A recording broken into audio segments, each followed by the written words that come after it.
Saudações a todos novamente, pessoal. Chegamos aqui para mais um encontro, para mais uma aula. Lembrando que essa é a segunda parte do capítulo de instalações prediais de água fria. Então, como você está vendo aqui, parte 2. Só fazendo aqui um apanhado, eu gosto de fazer um esquenta, antes de fazer aqui um aquecimento do conteúdo, para a gente relembrar o que a gente viu que era importante. Na primeira parte, no primeiro arquivo, na aula anterior, que vocês devem ter visto ontem, a gente viu as partes constituintes da instalação predial de água fria, né? Os 3 subsistemas: subsistema de alimentação, subsistema de reservação, que eu faço aqui uma observação que eu fiz ontem, o subsistema de reservação e recalque, que compõe ali reservatório inferior, a parte do bombeamento, tubo de sucção, bomba e tubo de recalque, porque todos vão ser dimensionados, e o reservatório superior. Depois a gente viu o subsistema de distribuição interna, que é composto por barrilete, coluna, ramal e subramais, né? A gente também viu, e esse foi o ponto alto da aula, quais são os modelos que nós temos de sistemas de distribuição. Sistema direto, que é o que não tem reservatório nenhum. Lembrem disso, isso aí tem que estar na ponta da língua, porque na hora que você for conceber um sistema, você tem que escolher uma opção dessas, de acordo com o que você vai ter. Então você tem um sistema direto, que não tem nenhum reservatório, mas que depende por natureza própria da característica, da qualidade da distribuição pública. Intermitência não pode haver, pressão boa tem que ter sempre, não pode haver essa influência, então tem que ser um sistema confiável do ponto de vista hidráulico. E tem um sistema indireto, e aí nós temos 3 partes, né? 3 subclassificações: indireto com bombeamento, indireto sem bombeamento e o indireto hidropneumático, né? O indireto com bombeamento é aquele que existe uma bomba. Se existe uma bomba, eu tenho que ter de onde puxar, de onde sugar essa água, no caso o reservatório inferior. Então eu tenho reservatório inferior, sistema de recalque e reservatório superior. A bomba manda para o reservatório superior, ok? É ele quem vai condicionar as pressões que eu vou ter em cada pavimento, o reservatório superior. O sistema indireto sem bombeamento é aquele que eu retiro a bomba. Se eu retiro a bomba, eu também não tenho necessidade de ter um reservatório inferior, uma cisterna. Vocês lembram disso? Por quê? Porque a principal função do reservatório inferior é ser um poço de sucção. Então, se eu não tenho a necessidade de sugar, eu não preciso do poço de sucção, eu posso usar apenas o meu reservatório superior, economizando aí com bomba, com custo de operação, com energia elétrica, e economizando também com custo de implantação, quando eu retiro a compra da bomba e retiro a convecção, a execução do reservatório inferior. E eu tenho um terceiro, que é o sistema indireto hidropneumático, que é mais indicado para grandes torres, como nós temos aí em Xangai, Pequim, né, Dubai, Emirados Árabes, Nova York, Tóquio, São Paulo, Balneário Camboriú. São grandes torres que carecem de um sistema hidropneumático, porque fica inviável a execução de um reservatório superior do tamanho de uma piscina olímpica na torre, no topo de uma torre dessas, tá?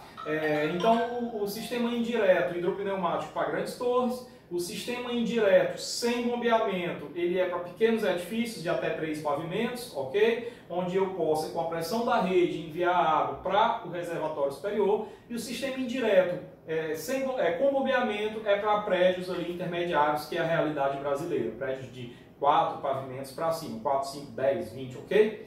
Bom, então, ontem também nós começamos a explicar o que era o ramal, né? Tem a parte interna e a parte externa. Isso daí é um resumo da aula de ontem, ok? Na aula de hoje, a gente vai focar aqui no consumo, né? Então, eu tenho que dimensionar, foi falado já também, que eu tenho que dimensionar todo o meu sistema, toda a minha instalação, em função da quantidade de água que eu vou utilizar. E aí eu já faço uma observação muito legal. Eu tenho algumas frases típicas, quem me conhece, tem alguns filtrozinhos que eu coloco na cabeça de vocês. Eu vou colocar aqui o primeiro, que é bem grande. Assim como num jogo de xadrez, você tem o rei, você tem a rainha, você tem o bispo, torre e tal, mas você tem ali os peões também, né? Assim como no exército. Aqui nós também temos uma informação, que eu costumo dizer que essa informação é a rainha das informações, tá? tudo que você vai fazer em engenharia hidráulica, não só aqui em instalações, mas em abastecimento de água, em esgoto, drenagem, é em função da vazão que você vai dimensionar tudo. Tudo, tubulações, estações elevatórias, estações de tratamento de água, de esgoto, reservatório, tudo que você imaginar, você vai dimensionar em função da vazão, tá? Então eu costumo dizer que a vazão é a rainha das informações, você precisa dela para tudo. É obviamente, numa disciplina como essa, o estudo dessa vazão é feito logo no início da disciplina. Por qual motivo? Porque a vazão, ela só pode ser determinada a partir do momento em que eu entendo algumas perguntas como: eu vou consumir quanta água, quantas pessoas vão consumir água, quanto cada pessoa consome, para que eu possa ter uma ideia, portanto, do consumo. Todo o dimensionamento é em função da vazão, que por sua vez é em função do consumo, tá? Então às vezes vocês escutam algum barulhinho aqui, eu tenho filhos pequenos, batem porta, vamos para frente que a gente está gravando em casa. Período de pandemia é isso mesmo, tá? Então vamos lá, consumo e reservatórios. Primeiro estudo do consumo de água nos prédios. Veja, consumo de água depende da finalidade do prédio. Espera lá. Professor, uma coisa é eu morar, é eu ter um apartamento com 6 pessoas morando lá. Outra coisa é eu ter um escritório administrativo com 6 pessoas morando lá. Outra coisa é eu ter um comércio com... morando lá não, no escritório, trabalhando lá, perdão. Outra coisa é eu ter um comércio com 6 pessoas trabalhando lá ou visitando. Outra coisa é eu ter uma indústria, né? Então perceba que o consumo, a quantificação do consumo, depende da qualidade, ou seja, da finalidade do imóvel, tá? Então tudo depende do tipo de prédio. O consumo residencial vai ter um valor, o consumo doméstico, né? O consumo comercial vai ter outro valor e assim por diante. E mesmo quando eu falo de consumo comercial, os vários tipos de comércio, eles têm consumos totalmente diferentes. Então o consumo que se tem num cinema é diferente do consumo que se tem num hospital, é diferente do consumo que se tem numa igreja, num restaurante. E esse restaurante mesmo, se for self-service, vai ter um valor. Outra coisa que você deve distinguir é que, mesmo sendo um consumo comercial, um escritório consome diferente de uma lanchonete, que consome diferente de um prédio público, que consome diferente de uma farmácia. Então, os vários comércios distintos, eles possuem consumos distintos. Um teatro, uma igreja, uma escola, possuem consumos diferentes. E o nosso papel aqui na aula de hoje é entender, verificar literaturas que colocam esse consumo à nossa disposição para o dimensionamento da nossa vazão e, consequentemente, para o dimensionamento de todas as peças aqui do sistema. Ok? Então essa é a ideia. É saber qual é o consumo para cada finalidade do edifício, para, consequentemente, estimar a vazão, para, consequentemente, dimensionar todas as peças. Essa é a finalidade, tá? Então, edifícios residenciais, comerciais, industriais, hospitalares, hotéis, escolas, teatros, cinemas, enfim, cada qual apresenta condições peculiares para o projeto e cada qual tem na literatura a sua abrangência, a sua citação. Então, nós temos literatura para isso, que coloca o consumo de cada um dos prédios que você vai resolver dimensionar aí na sua vida profissional. Em geral, o consumo de água cresce com a população, varia com o clima, o grau de civilização e os costumes locais. Bom, isso aqui é um negócio bem interessante que eu queria, antes de mais nada, já explicar para vocês, tá? Nós temos essa tabelinha aqui, que indica, e essa tabela realmente é muito usada, inclusive por mim, por qualquer pessoa que vai dimensionar, que para pequenas cidades, que para meio rural, perdão, estima-se um consumo, esse consumo ele é per capita, tá? Então eu vou falar isso essa vez, mas não há necessidade, porque a unidade aqui, ó, 50 litros por habitante dia, então ele é per capita, tá? Nesse consumo do meio rural tá aí banho, fervura, cozimento de alimentos, tá aí descarga de vaso sanitário, lavagem de mãos, tá tudo isso daí, né? A água para beber, que passa por um filtro, ok, enfim.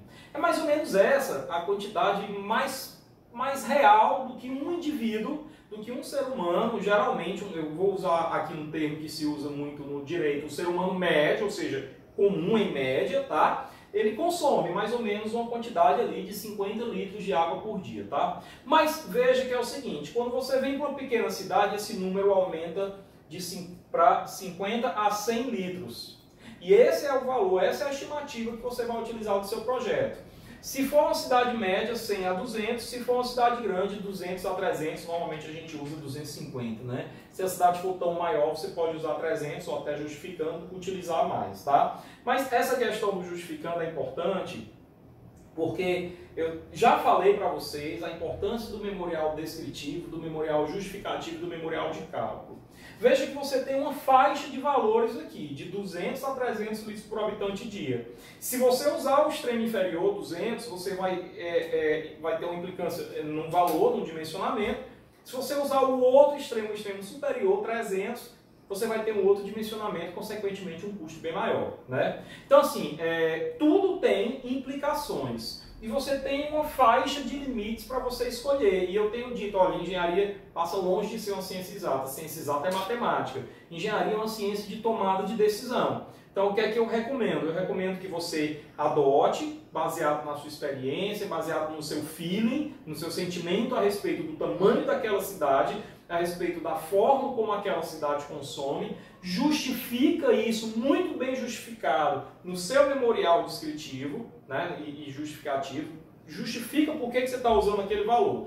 E isso vai, numa eventual demanda judicial, te proteger de qualquer situação, tá? Lembrando, eu também sou perito judicial, então eu entendo um pouco disso, você deve, para a sua segurança, amarrar bem todas as escolhas que você está fazendo. Além, vamos combinar, além do que você está melhorando o nível, melhorando a qualidade do estudo e do seu projeto, né? Quando você justifica, sinal de que você não está fazendo apenas porque todo mundo faz assim, mas você está sabendo, você está fazendo porque você sabe como fazer, tá? Então justifica bem escolhido, tá bom, pai? Vamos para frente. Pessoal, então, quando eu chego aqui, ó, o consumo de água cresce com a população, então tem a ver com esse comentário. Então preste atenção aqui, ó, preste atenção.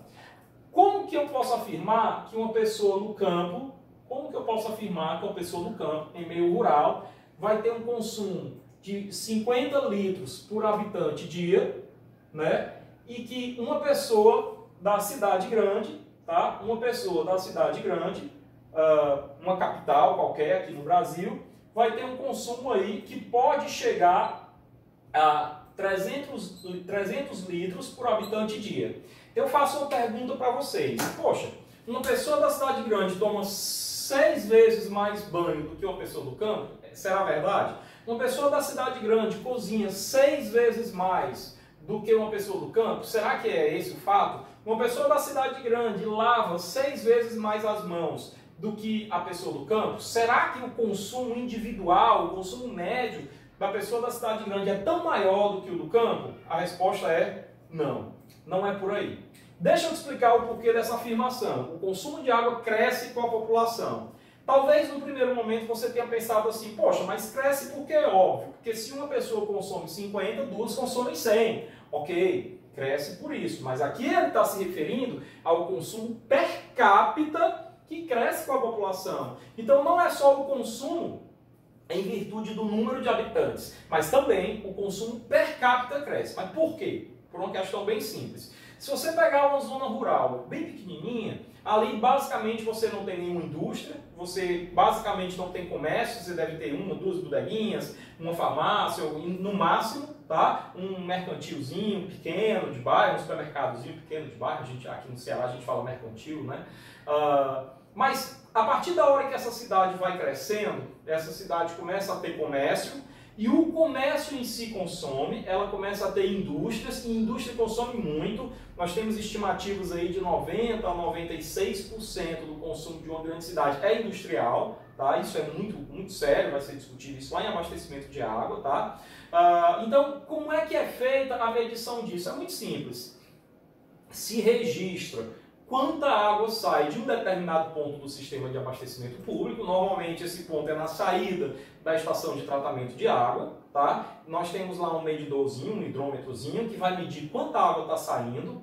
Pega-se esse volume todinho e se divide esse volume pela população da cidade, tá? Mas é lógico que nesse volume, dentro desse pensamento, dentro dessa lógica, nesse volume está incluso não só o consumo que eu e você temos nas nossas casas, mas está incluso também o consumo desses comércios que eu citei e o consumo de todas essas indústrias que a cidade tem. Mano. Imagina uma cidade como São Paulo, a quantidade de indústria que tem, né? Então, pega-se esse consumo, que não é só doméstico, não é só para lavar as mãos, tomar banho, divide-se esse consumo pelo número de habitantes. Tá? Por isso que nas cidades grandes você tem esse consumo médio, né, que esse consumo per capita termina sendo, conceitualmente falando, um valor médio, já que eu divido pela população. Né?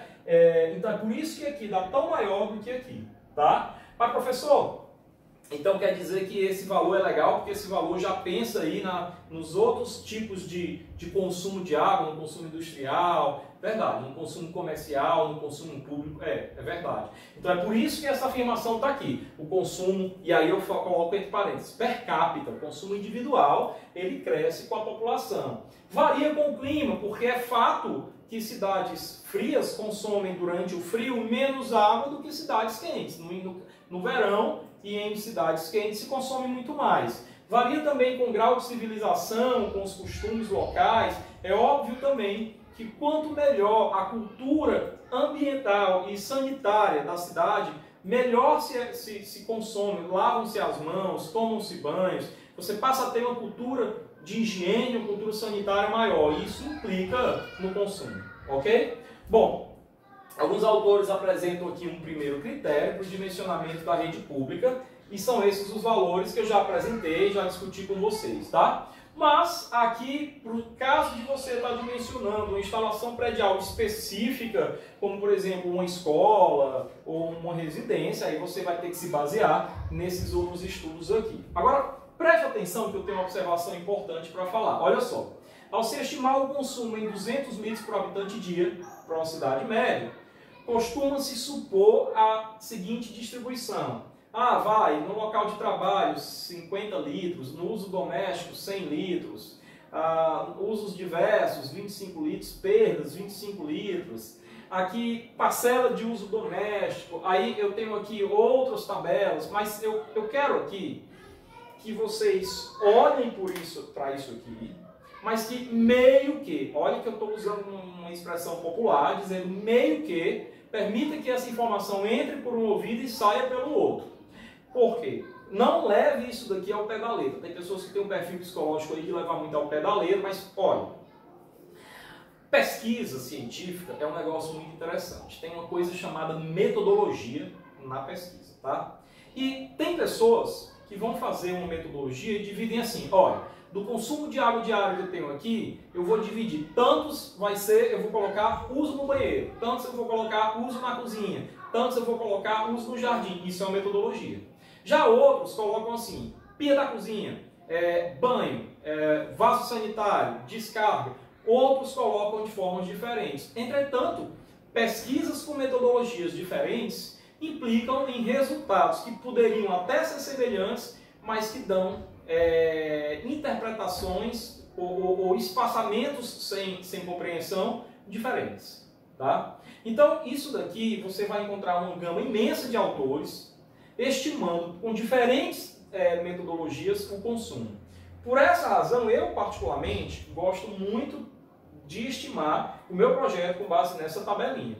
Tá? É o que se vê na maioria dos casos quando se fala de projeto de hidráulico, né? Que você precisa saber o consumo, seja para abastecimento de água, seja para instalações, ok? Bom, então eu meio que não levo isso daqui ao pé da letra. O que é realmente mais interessante é entender o que eu falei aqui agora há pouco, ok? Sobre pegar o consumo total da cidade e dividir pela população, ok? Isso vai dar uma média. Bom, mas essa estimativa aqui, ela coloca mais ou menos assim, ó, de acordo com o tipo de prédio, tá? De acordo com a finalidade. Então, serviço doméstico, apartamentos, 200 litros por habitante dia, né?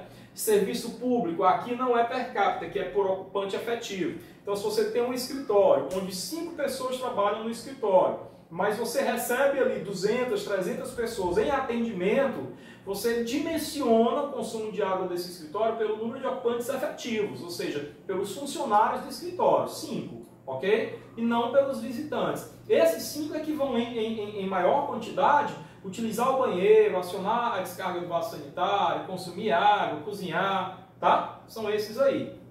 Então, estima-se ali um consumo de 50 a 80 litros, vai depender muito também do seu feeling, do seu sentimento a respeito disso, da literatura que você consultou a respeito disso, porque entre 50 e 80 você tem uma distânciazinha aí para você decidir no momento de sua tomada de decisão. Serviço industrial, fábrica, aí aqui por operário, 70 a 80 litros, e aí ele vai colocando outras finalidades, ó. Prédios de apartamentos, isso aqui já é taxa de ocupação. Considera-se, eu já tinha falado isso para vocês, ó, 2 pessoas por dormitório, e aí, observação minha, se for cidade grande, 200 a 250 ou 200 a 300 litros por habitante dia, né? Aí ele coloca, ó, restaurante, 1 pessoa por cada 1,5 metro quadrado de área, isso aqui é uma taxa de ocupação. Então, se ele tem aí 150 metros quadrados, você vai ter 100 pessoas, e aí você vai ter uma outra tabela que estima o consumo de 1 pessoa no cinema, tá? Essa é uma metodologia, ok? Essa é uma metodologia. Eu, particularmente, prefiro pegar o projeto do cinema, ver quantas pessoas tem no cinema, 200 pessoas, e ver na literatura o consumo que uma pessoa tem no cinema, tá? Que é um consumo muito pequeno, muito pequeno. É mais relativo à descarga de mictório, descarga de vaso sanitário e 1 ou 2 bebedouros que você encontra lá. Então é um consumo muito pequeno. A água de consumo é água mineral, é comprada, então realmente é pequeno, tá? E aí vai, ó, teatros e cinemas, a taxa de ocupação, uma cadeira para cada 0,7 metro quadrado, né? É uma metodologia, eu prefiro logo pegar o número de cadeiras, ok?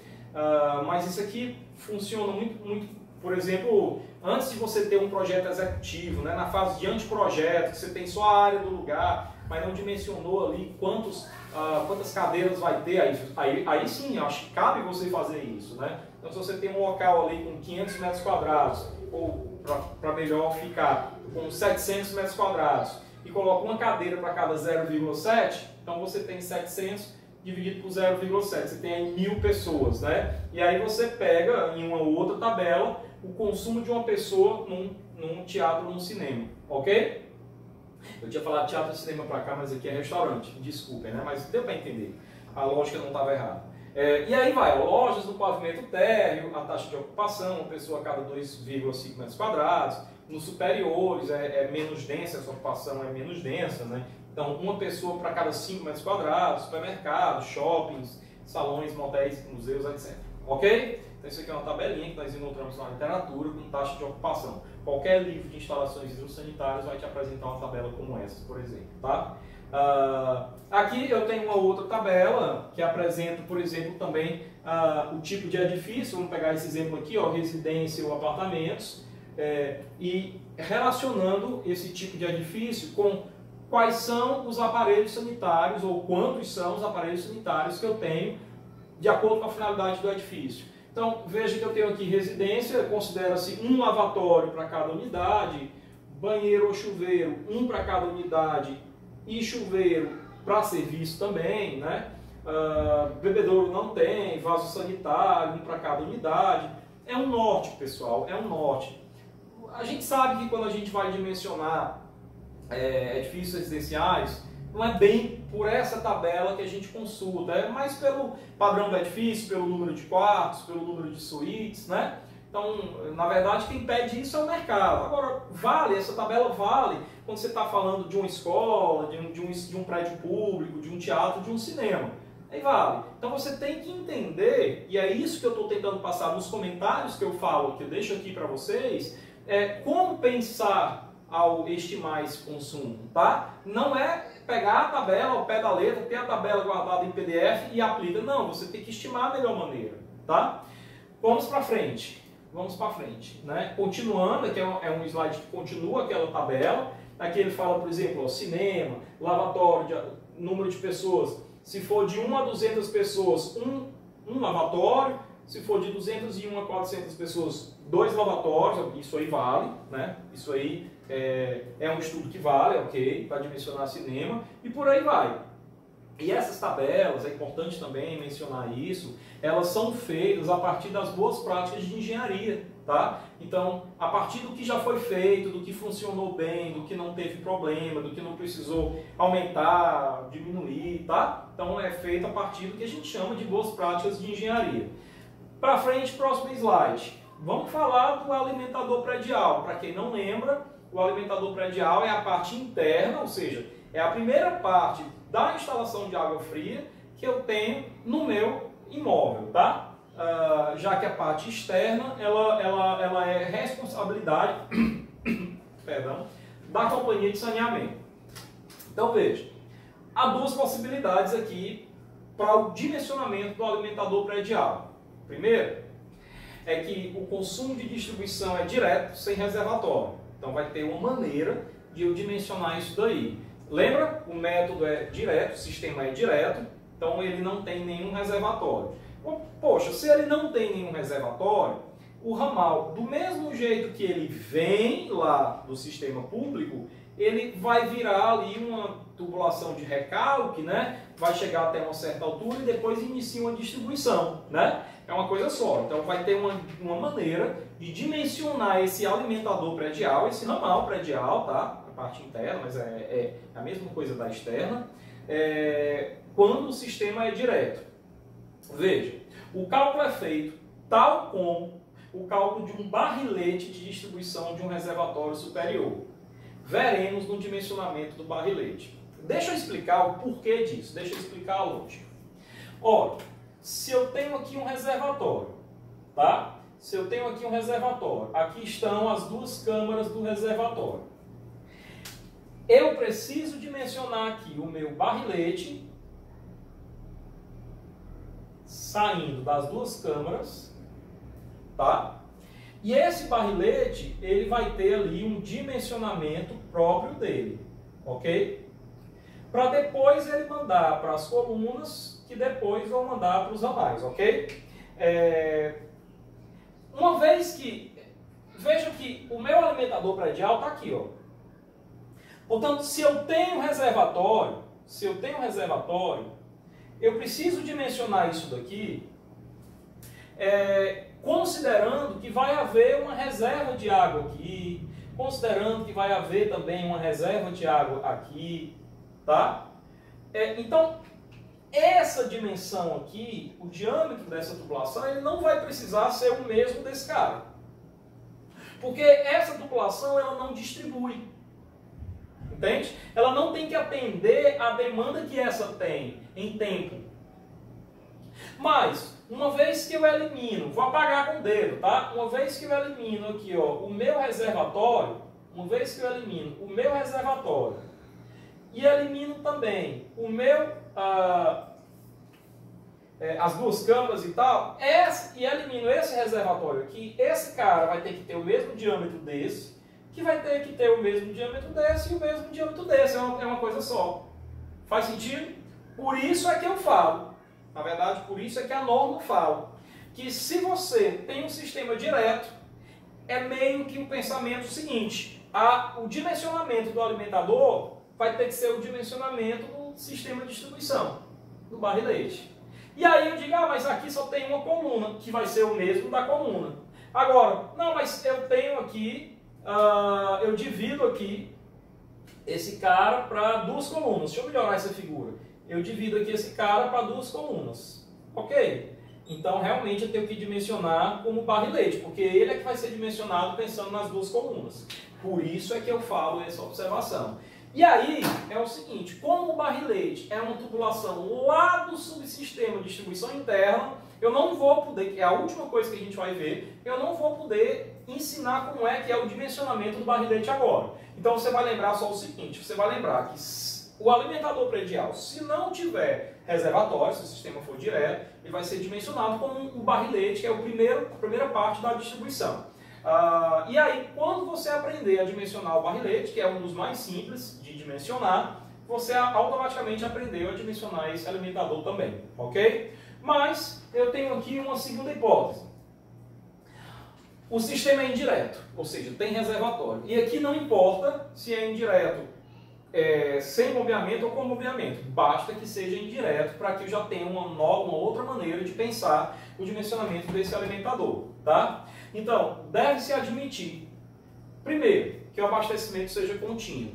24 horas por dia, professor, mas eu moro em Mossoró, e em Mossoró o abastecimento não é contínuo. Isso aí é um outro problema que nós vamos considerar depois. Isso é uma patologia, tá? Mas você, mesmo assim, você vai dimensionar o seu sistema, sempre, porque a norma exige, porque é o correto também, partindo do princípio que o abastecimento é contínuo, ok? E que a vazão que abastece o reservatório seja suficiente para atender o consumo diário no período de 24 horas. Opa, ele está dando um norte aqui, ó. E que a vazão que abastece o reservatório, a vazãozinha que você está mandando por aqui, tá? Esse pincel aqui está ruim, vou separar aqui. E que a vazãozinha que você vai mandar por aqui, essa vazão, ela seja suficiente para abastecer o reservatório durante 24 horas, tá? Beleza.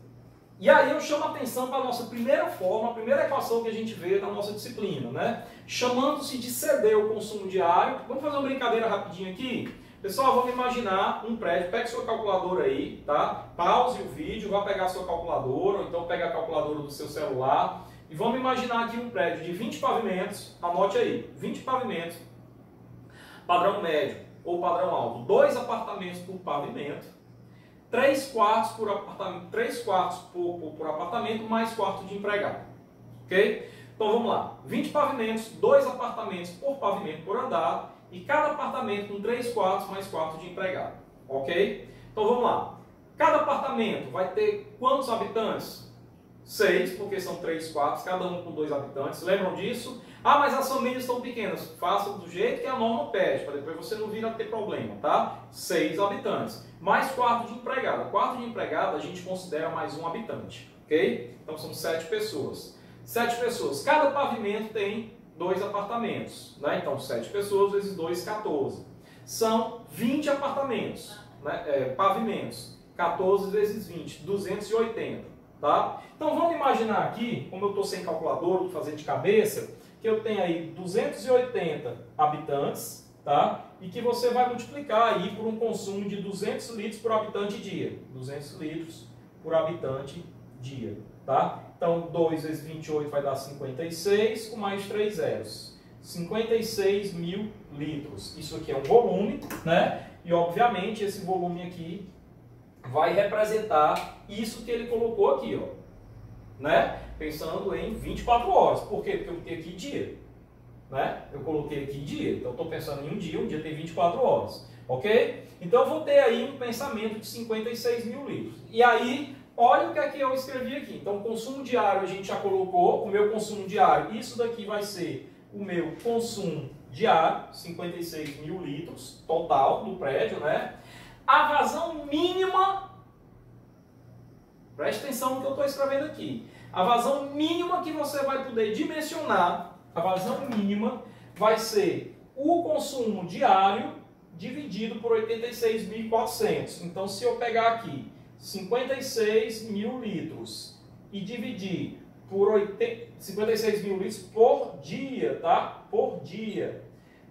E dividir por 86.400, aí para quem não sabe, por que eu estou dividindo isso por 86.400? Eu simplesmente estou fazendo uma conversão de unidade.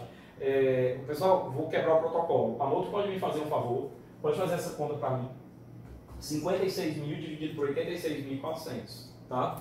Olha aí, massa demais, suporte do amor, né? E aí, pessoal, na verdade, eu vou estar convertendo isso daqui para unidade de litro por segundo.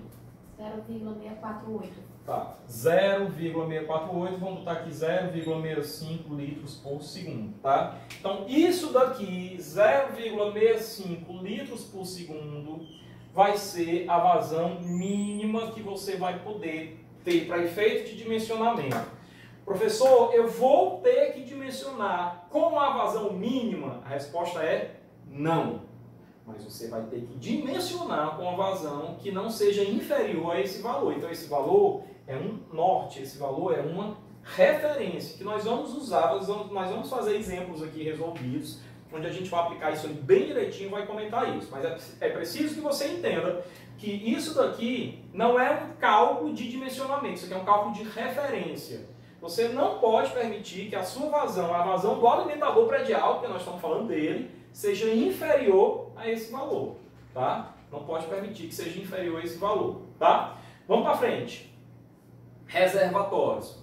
Vamos apresentar os reservatórios aqui, as cisternas e as caixas d'água, mas de agora em diante esses termos não pertencem mais a vocês, tá? Reservatório inferior e reservatório superior. Pessoal, engenheiro sabe ler bem, engenheiro sabe falar em público bem, engenheiro sabe escrever bem. Tira essa crença de que engenheiro não precisa escrever bem, de que engenheiro precisa ser bruto, ignorante.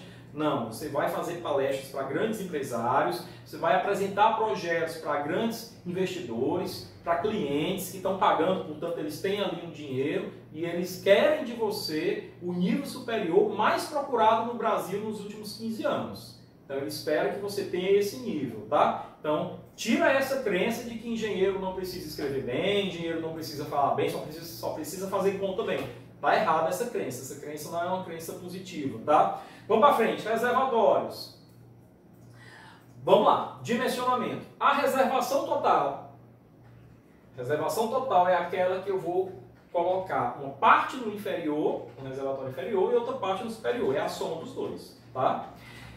Não pode ser inferior, isso aqui é trecho da norma, tá? Isso aqui foi um trecho da norma que eu retirei e coloquei aqui. Não pode ser inferior ao consumo diário, que nós já fizemos aqui, o nosso consumo diário, 56 mil litros, tá?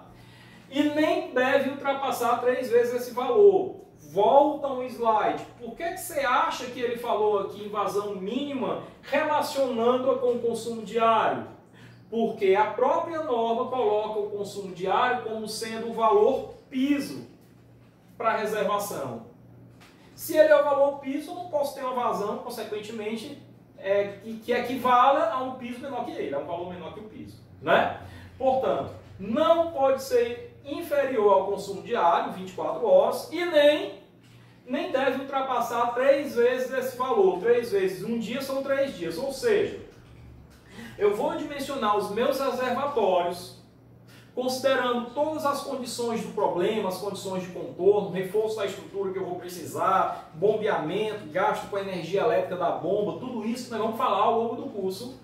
Eu vou dimensionar tendo que escolher se eu coloco 24 horas, 36 horas, 48 horas, tá? 60 horas, 72 horas, mas não pode passar de 72 horas. Então, a reservação não pode ser inferior ao consumo diário e nem ultrapassar 3 vezes esse valor. Professor, eu posso considerar uma reservação para um dia? Posso. Para 12 horas? Não pode. Para um dia e meio? Posso. Para 13 horas? Adoro o número 13, professor. Pode também. Para 17 horas? Não recomendo, mas pode. Para 20 horas? Pode. E aí vai. Para 36 horas? Para 72 horas? Pode. Mas para 73 horas não pode. Seu projeto, teoricamente, tem que ser reprovado. Tá?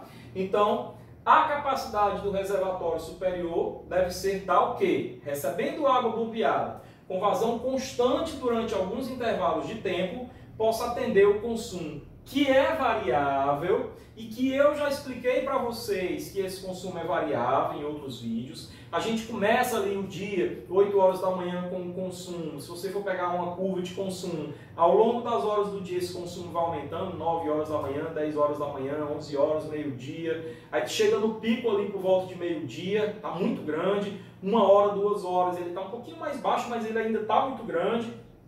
Mas aí quando chega 3 horas da tarde, ele já não fica tão grande quanto era meio-dia, mas ainda está alto, mas está caindo 3 horas, 4 horas, está caindo mais, 5 horas. Até que você chega ali 18, 19 horas, o consumo realmente já está o que pode se chamar de pequeno, e vai caindo mais ainda, até que chega na madrugada, o consumo está mínimo, né? Então esse consumo ao longo das horas do dia, ele é variável, tá? Então, veja bem, se o consumo é variável, e eu vou ter um sistema indireto com bombeamento, eu tenho que dimensionar, presta bem atenção nessa lógica, que isso aqui é super importante. Eu tenho que dimensionar o meu reservatório que não seja tão grande a ponto de ser muito caro.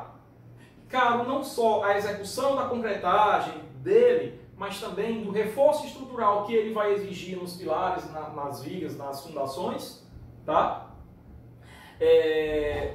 embora ele sendo grande, ele te dá uma capacidade de reservar por mais tempo, mas ele não pode ser tão grande porque encarece, e ele não pode, por outro lado, ser tão pequeno a ponto de exigir, ok, pequeno professor, eu entendo que vai ser pouco reforço estrutural, ele não vai ser uma coisa complexa do ponto de vista estrutural, beleza, mas rapidinho falta água. E aí eu preciso compensar isso bombeando mais tempo. Se eu bombear mais tempo, eu vou ter um custo com energia elétrica, um custo com operação, um custo ao longo dos anos trocando bomba, manutenção das bombas mais elevado. Né? Então, de um lado, se eu fizer um reservatório muito grande, eu tenho um custo de implantação mais elevado. Do outro lado, se eu fizer um reservatório muito pequeno, eu tenho um custo de operação e manutenção mais elevado, embora a implantação seja menor. Qual é o melhor? Ao longo dos slides a gente vai perceber isso. Mas, a grosso modo, o que eu quero dizer aqui é o seguinte. A capacidade do reservatório superior, não estamos falando da caixa d'água, deve ser tal que, recebendo água bombeada, com vazão constante durante alguns intervalos de tempo, a bomba vai ser ligada algumas vezes por dia, durante um certo intervalo, com uma vazão constante, ok? Possa atender ao consumo, que é variável. Assim, o reservatório superior funciona como um regulador de distribuição. Espera lá. Pessoal, vamos imaginar, só para efeito de didática, eu vou apagar aqui a lousa, tá? Eu vou apagar aqui a lousa e vou fazer um exemplozinho aqui, ok? Vamos lá.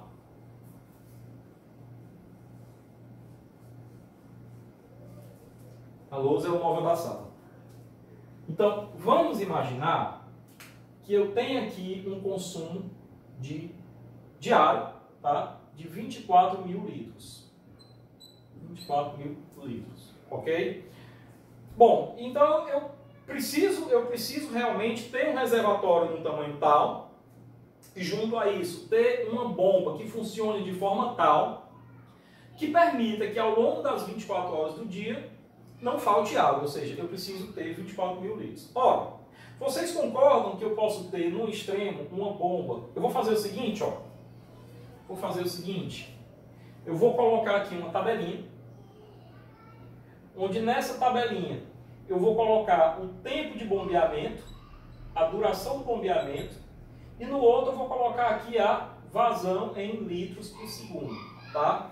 Então imagina que eu precise bombear 24 mil litros num dia e que eu resolvo bombear isso daí durante 1 hora. O dia tem 24 horas, então se eu bombear 24 mil litros durante 1 hora, eu vou corrigir isso aqui, ó. Vou colocar isso aqui em litros por, em litros por hora, tá? Litros por hora, ok? Se eu bombear isso aí durante 1 hora, eu vou precisar bombear 24 mil litros, né? Se eu bombear isso daí durante 2 horas, eu vou bombear 12 mil litros por hora, né? 12 mil litros por hora. 12 mil litros por hora vezes 2 horas dá 24 mil.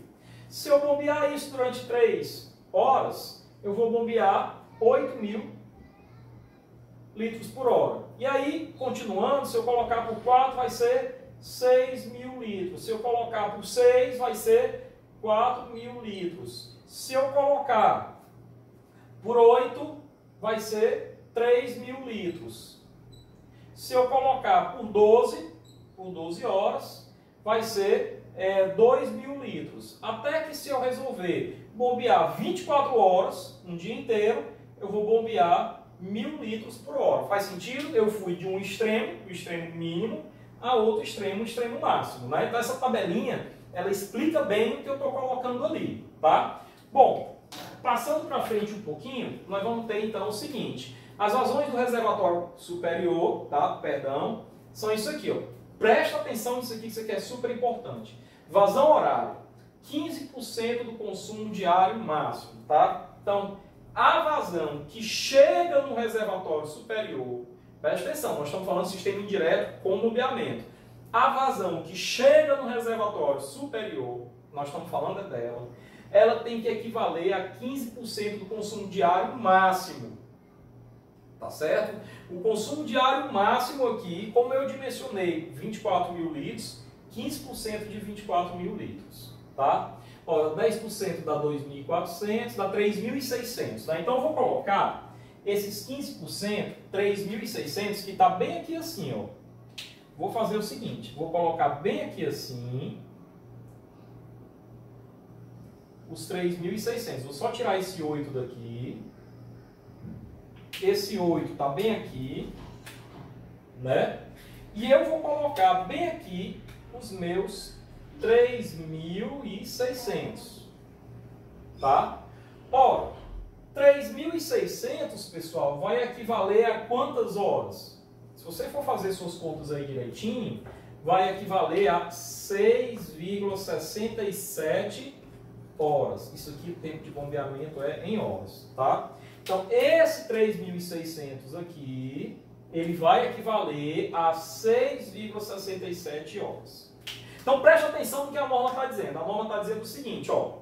Antes de eu dizer o que a norma está dizendo, eu vou perguntar para você. Pessoal, eu estou perguntando se é impossível. Não estou perguntando se é legal de acordo com a norma, tá? Estou perguntando apenas se é impossível.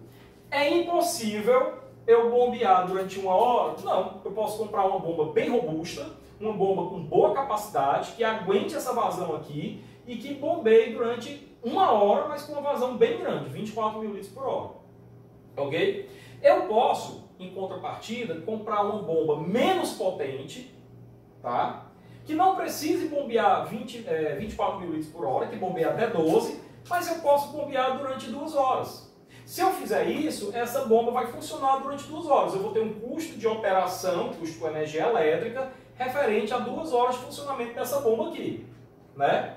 Mas eu posso ir aumentando o tempo e reduzindo a bomba. Eu posso comprar uma bomba menos robusta, menos potente, né? E aí eu posso, reduzindo o tempo, aumentando o tempo e reduzindo a potência da bomba. Até que se eu chegar aqui, ó, 6 horas, 4 mil litros, chego aqui no limite que a norma fala, que eu vou já dizer se eu devo operar daqui para cima ou daqui para baixo.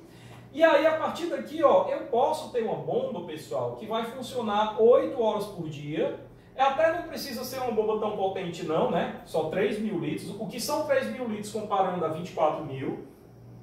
E eu posso ter lá no extremo uma bomba que vai funcionar 24 horas por dia. Poder eu posso. Poder eu posso. Do ponto de vista de não ser impossível. É possível. Agora, a norma permite. E outra coisa, é viável economicamente? Essa é a questão. E a norma se baseia nisso, na viabilidade econômica.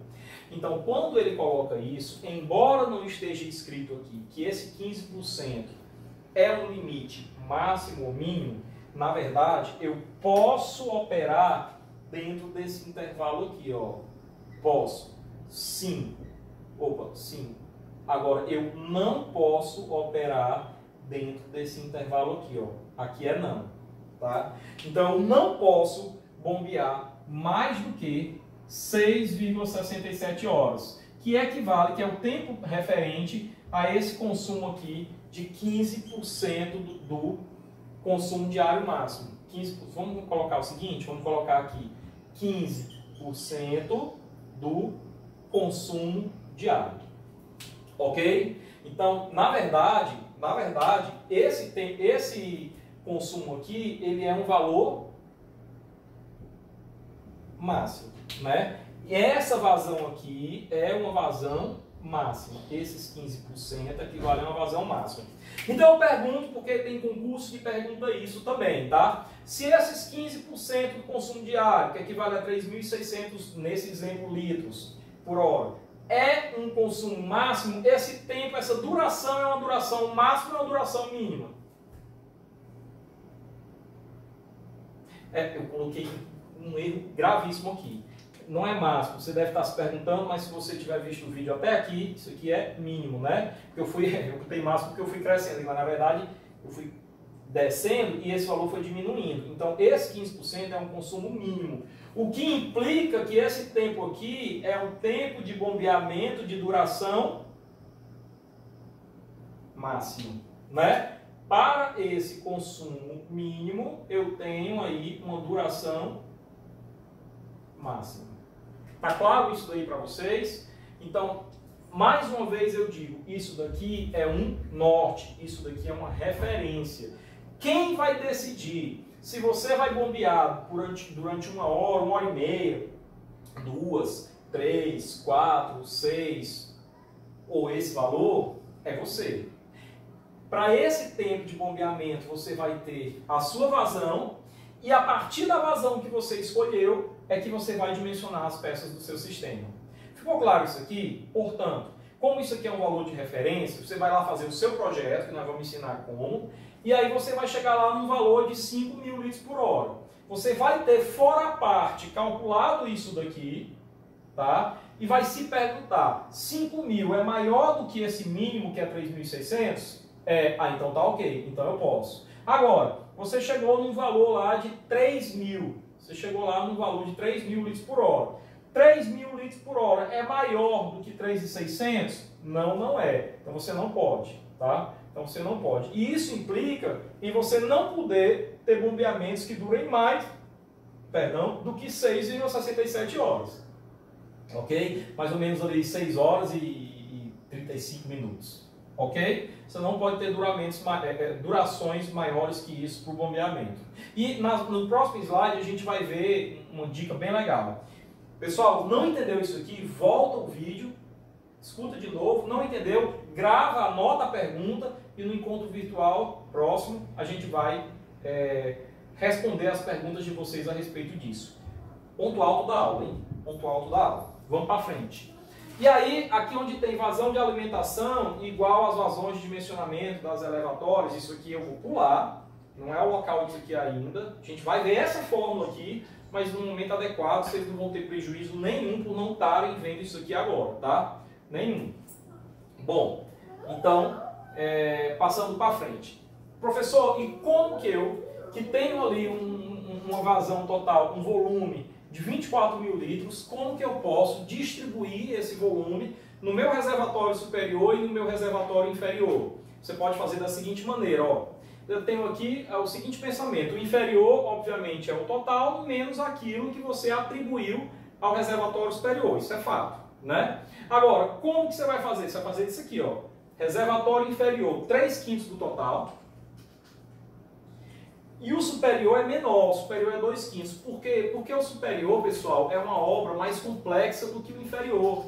A caixa d'água, quanto maior for a caixa d'água, mais vai ser o reforço estrutural que eu vou ter que dar em todos os elementos da estrutura, desde a fundação até pilares, vigas, lajes de fundo desse reservatório e assim por diante. Então, um reservatório superior muito grande implica em um gasto maior. Tá? Então, se eu tenho que reservar ao todo 24.000 litros, seria interessante eu colocar um reservatório superior um tanto quanto possível menor e um reservatório inferior um tanto quanto possível maior. Mas, professor, a água vem do superior, né? O bombeio, a água para o superior, a água do meu consumo, a distribuição, parte dele. Mas e aí como é que eu faço? Eu desconto isso no bombeamento.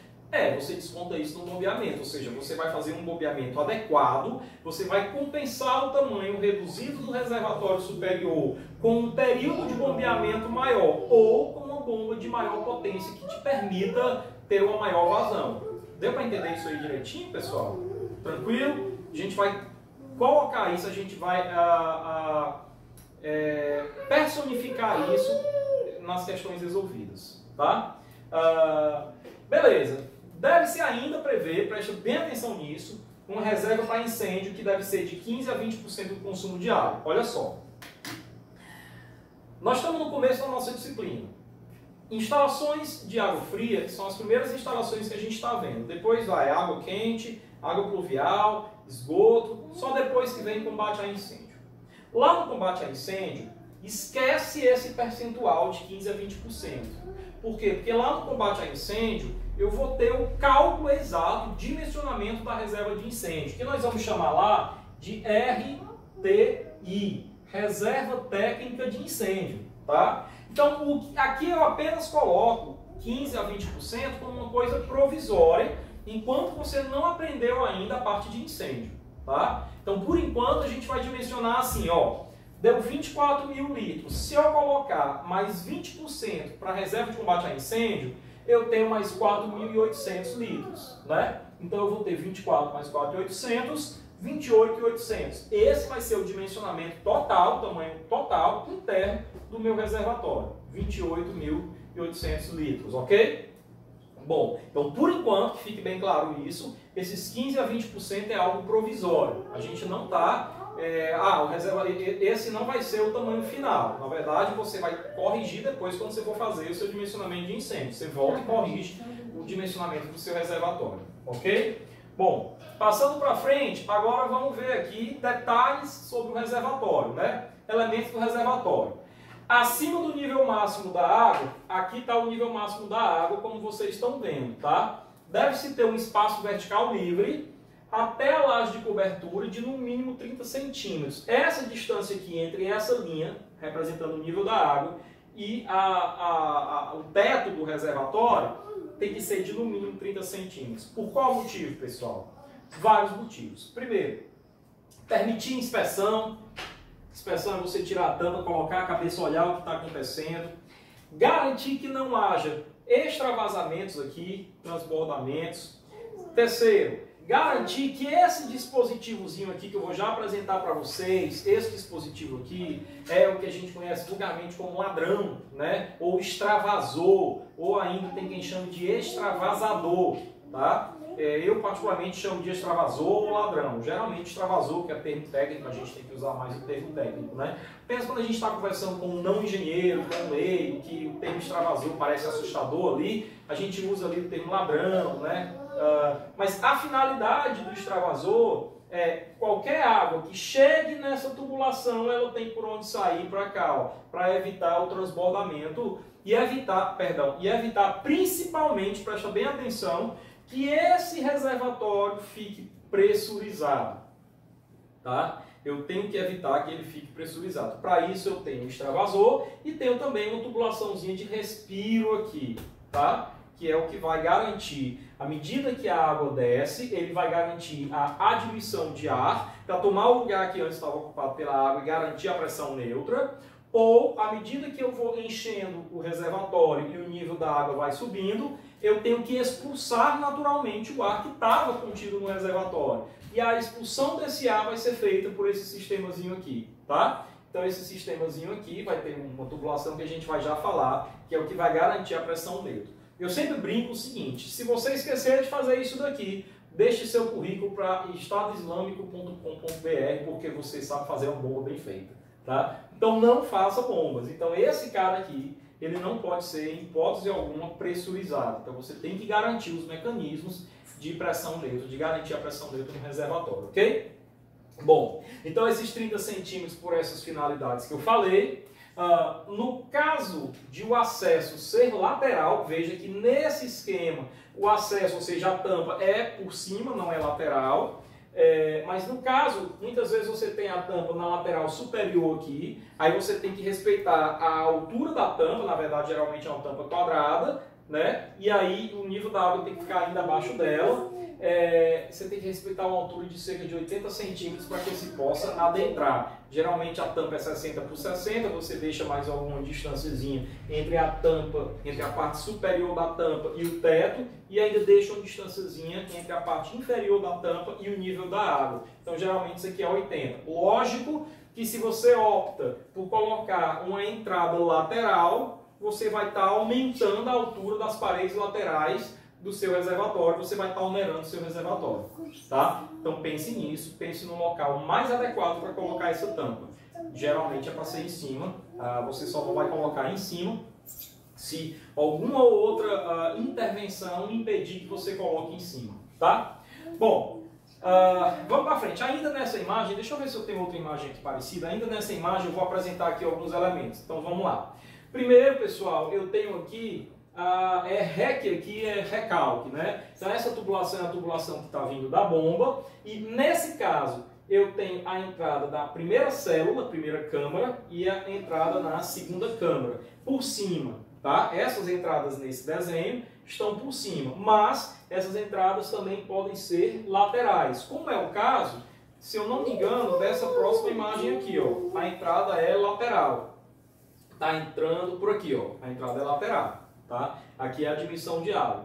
Naquele outro exemplo, ela entra por cima, tá? Bom, para frente. Se vocês olharem de repente alguma cabecinha passando aqui, pessoal, são meus filhos que eles estão se danando aqui atrás da câmera, tá? Estão fazendo barulhinho, chamando a atenção. No momento mais adequado, quando eles estiverem vestidinhos, bonitinhos, eu mostro eles para vocês, tá? Bem informal. Em outras aulas eu vou tomar um cafezinho aqui na frente de vocês, um copinho de chá, uma coisa assim também, tá? É uma coisa bem informal mesmo. Okay? Meu filho brincando ali, se arrastou perto do tripé onde o celular tá, tremeu, mudou a posição, tá? Que não vai mais fazer isso não, né, pai? Muito bem. Vem cá para eu lhe mostrar para as pessoas, vem. Tá todo mundo curioso para ver você. Vem cá. Quer vir, Mel, também? Pois vem. Ó, diga oi, pessoal. Olhe para o celular e diga oi, pessoal. Oi, pessoal. Diga oi, tudo bom? Tudo bom? Diga assim, eu sou bem abençoadinho, eu. Sou bem abençoadinho. Depois dá um beijo, papai. Chega mais perto ali não, viu? Tá.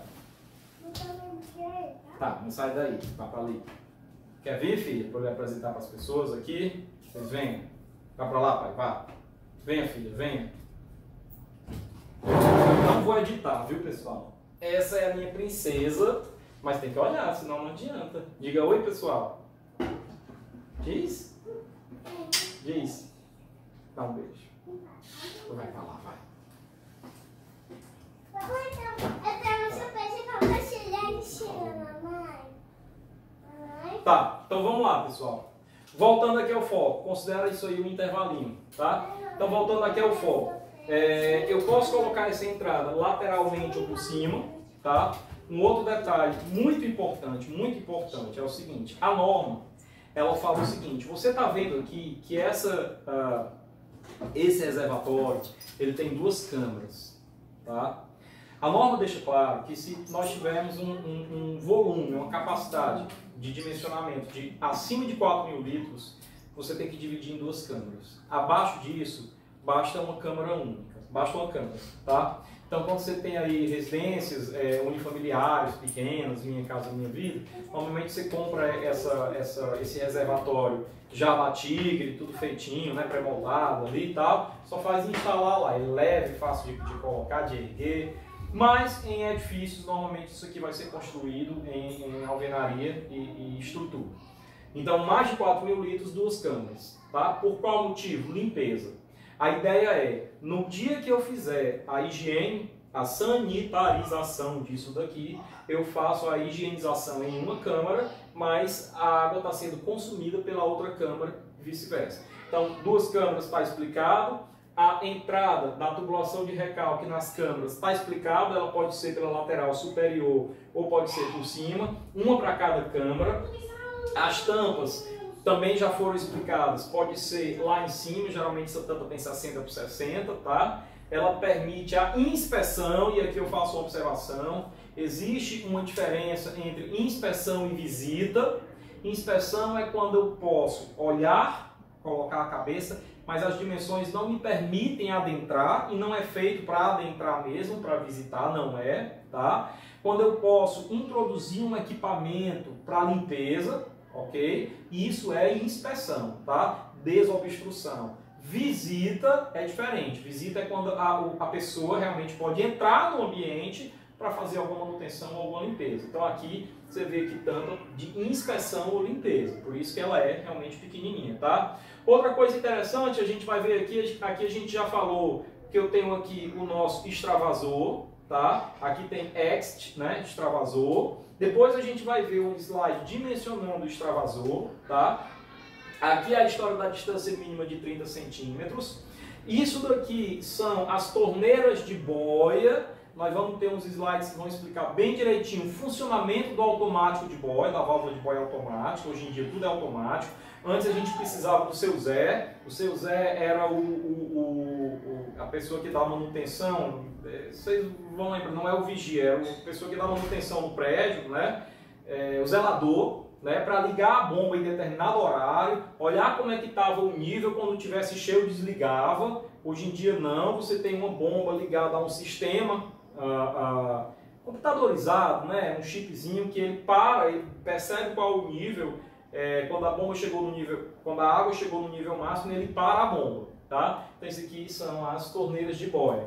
Uma outra coisa interessante é o seguinte, ó, se você for olhar aqui, esses cantos, eles são ou chanfrados, que é o caso desse desenho, ou arredondados, né? Para que esse canto geralmente chanfrado é melhor? Para facilitar a limpeza, tá? Para que você possa passar um equipamento de limpeza aí e não ter cantos não correndo, evitando o risco de você ter um acúmulo de sujeira ou de lodo no canto, tá? Então, para isso que você tem o canto chanfrado ou arredondado. Agora, vamos lá. Essas tubulações aqui, vamos começar por baixo. Essa daqui, que é que interessa para a gente, esse cara é o barrilete de distribuição de água fria.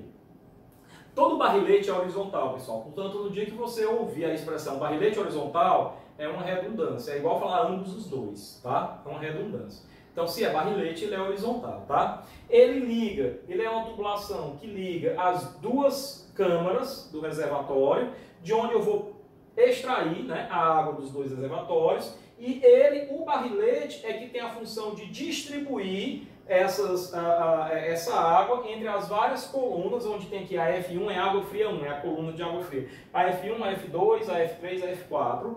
Então, é o barrilete que tem a função de distribuir. Mas, professor, eu posso simplesmente não querer, eu sou diferentão, eu posso não querer fazer o barrilete e simplesmente pegar essas colunas de água fria e inseri-las no fundo dos reservatórios. Olha, se você fizesse assim, você teria aí um verdadeiro queijo suíço nesse fundo do reservatório. Você teria possibilidade de problemas aí para execução, problema com vazamento, com impermeabilização, você teria isso, né? Então a finalidade do barrilete é evitar que você faça vários e vários furos, vários encanamentos chegando no fundo do reservatório, o que seria até esteticamente feio e difícil de executar, tá? Você faz um único furo em cada câmara, o barrilete nele, e o barrilete é quem se conecta às colunas de água fria, ok? Um outro detalhe interessante é o seguinte, o barrilete ele vem para cá e ele tem essa continuidade aqui, que isso daqui é o respiro, que não está escrito aqui, mas é o seu respiro. O que é que ele vai fazer? Ele vai garantir a pressão neutra, como eu já tinha falado. Ou seja, na hora que o reservatório está secando, se isso daqui tivesse totalmente fechado, tá? Eu iria ter uma pressurização, portanto, o reservatório secando, eu preciso admitir ar, né? Então ia ter um momento que eu não ia conseguir mais sugar, porque ia ter uma pressão negativa aqui dentro, né? Então, na hora que o reservatório está secando, o ar está entrando por aqui para preencher o espaço deixado pela água que desceu, ok? Da mesma forma, em contrário, na hora que o reservatório está aumentando o seu nível, o ar que está na parte de cima ele tem que ser expulso, e ele vai ser expulso naturalmente, com a pressão atmosférica, sem pressão adicional nenhuma, por essa tubulaçãozinha, ok? Que é uma coluna de ventilação. A gente fala respirador, respiro por enquanto, porque eu ainda não acostumei vocês com os nomes aí das tubulações, mas isso aqui é uma colunazinha de ventilação da caixa d'água do reservatório superior, ok? Mais um detalhe, eu quero que vocês percebam, que eu acho que agora é o detalhe final, o penúltimo, que eu tenho aqui uma reserva para incêndio nas duas câmaras e também no reservatório inferior, tá? E que, como que eu posso, porque é importante você entender o seguinte, não basta eu dimensionar o reservatório e acrescentar a reserva para incêndio, né? Eu acrescento mais 4.800, vira 28.800, mas eu também preciso garantir que se um dia houver um incêndio, essa água vai estar lá, que ela não vai ter sido consumida. Essa água não pode ser consumida, não faz sentido eu dimensionar o reservatório, incluindo a reserva de incêndio, a população do meu edifício cresceu e eu passei a consumir mais do que esses 24 mil e eu entrei no consumo do incêndio. Eu não posso permitir que isso aconteça. Então, o mecanismo físico que a gente faz para impedir que isso aconteça é bem simples. Pega-se aqui, calcula-se aqui para aquele volume de 4.800, de acordo com a área da base do reservatório que você dimensionou, calcula-se qual vai dar a altura relativa aos seus, por enquanto, 20% de consumo para incêndio, de reserva para incêndio, ou depois do teu RTI. Uma vez achada essa altura, faz essa tubulação, faz essa estruturazinha aqui, ó. Pega um T, traz uma lateralzinha para cá e as próprias leis da hidrostática não vão permitir que essa água aqui seja consumida. Por quê? Porque na hora que o nível desce abaixo desse nível aqui, essa tubulaçãozinha aqui horizontal, ela esvazia, né? Impedindo a comunicação com essa água restante aqui, preservando o volume para incêndio. Então você tem que executar esse mecanismo para garantir que você não vá consumir diariamente a sua reserva para incêndio. Ela tem que ser garantida lá, ok? E finalmente, como último detalhe, se eu tinha um barrilete de água fria, eu também tenho um barrilete do meu sistema de incêndio. Agora, vejam que esse daqui sim, parte do fundo do reservatório, né? Por quê? Porque ele tem que pegar toda a água que tiver lá. Aí talvez você tenha o seguinte pensamento: poxa, professor, não é justo. Se eu não posso pegar a reserva de incêndio para usar no consumo diário, eu também não vou poder pegar o consumo diário para ser usado se houver um fogo. Mas você prefere que o seu prédio pegue fogo e dê perda do seu prédio inteiro? Você prefere mortes? Não, né? Então, assim, obviamente que se houver um incêndio, eu vou usar a água que tiver aqui enquanto eu estiver combatendo o fogo. Eu não vou usar só a minha reserva de incêndio, eu vou usar a água que tiver aí, né? Se tiver só os 20%, eu estou usando no mínimo os meus 20% que eu dimensionei para o incêndio. Mas se tiver mais e o combate ao fogo não tiver sido concluído, eu vou usar toda a minha reserva para incêndio que eu tiver aí. Por isso que ele é no fundo do reservatório. E eu também tenho um barrilete de incêndio e bem aqui um elementozinho que eu tinha comentado com vocês nas primeiras aulas, que é a nossa válvula de retenção, né? A válvula de retenção, ela tem a finalidade de impedir que a água que vier aqui lá do caminhão do Corpo de Bombeiros, que nós vimos nas primeiras aulas, na hora que for precisar ser acoplado no meu sistema de água fria para dar suporte, que essa água não venha para os reservatórios, que é um local de água que não pode ser contaminado, ok? Que pertence ao sistema de água fria, ok? Então eu acho que todos os aspectos construtivos que eu poderia mencionar aqui estão aqui, tá? Lógico que a gente ainda vai falar melhor de dimensionamento. Isso aqui é mais do mesmo. Mais do mesmo é uma outra foto que tem os mesmos elementos, mas de forma diferente, né? Aqui eu tenho a alimentação, entra pela parte lateral, a tampa. Aqui eu tenho o extravasor. Esqueci de falar uma coisa. Olha só, vou voltar um slidezinho aqui, ó. Bem aqui tem uma tubulaçãozinha de limpeza, ó. No dia que eu for, e tem outra do outro lado também, tá? Tem outra do outro lado, só não está aparecendo aí. No dia que eu for esvaziar para proceder com a limpeza da câmara, eu abro o registrozinho que vai ter bem aqui para poder esvaziar, tá? Eu perco essa água, mas eu perco se eu quiser, né? Eu posso, por exemplo, utilizar essa água aqui na irrigação de jardim, ou alguma outra coisa, se eu tiver algum sistema de reuso, ok? E finalmente um aspecto que vai ser falado novamente sobre o extravasor é que assim, o extravasor, pessoal, ele tem uma função importante. Ele precisa ser escandaloso. Ele não pode ser sutil, discreto, reservado. O extravasor precisa ser escandaloso, ou seja, ele precisa te avisar claramente.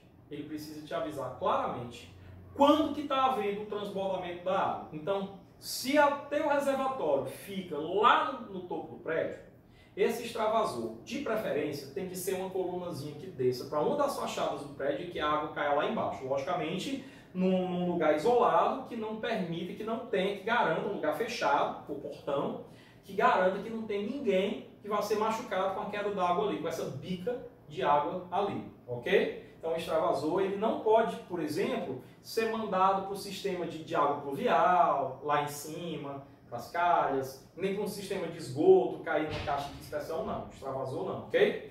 Bom, então, nesse projeto aqui, que é como são as caixas d'água Tigre, a Manco, ele pega o extravasor, conecta aqui. Veja que eu não preciso de registro, nem tem que ter registro para o extravasor. Seria um absurdo você colocar um registro aqui no extravasor e o seu Zé inadvertidamente fechar o registro, tá? Então, pelo amor de Deus, não vá ser homem-bomba, não vá para o Estado Islâmico, não coloque registro aqui. Mas essa tubulação de limpeza, sim, ela tem que ter um registro, porque eu só vou abrir quando eu for esvaziar o reservatório para limpeza.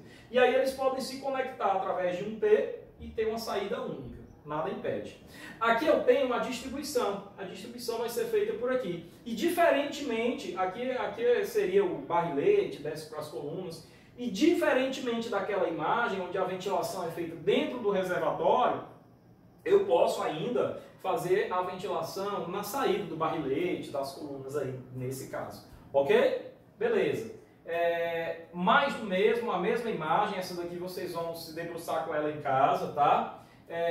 E algumas observações da norma. Se referindo, à capacidade mínima do reservatório, a norma afirma que o volume de água reservado para uso doméstico deve ser no mínimo necessário para 24 horas de consumo normal, né? A norma já falou isso.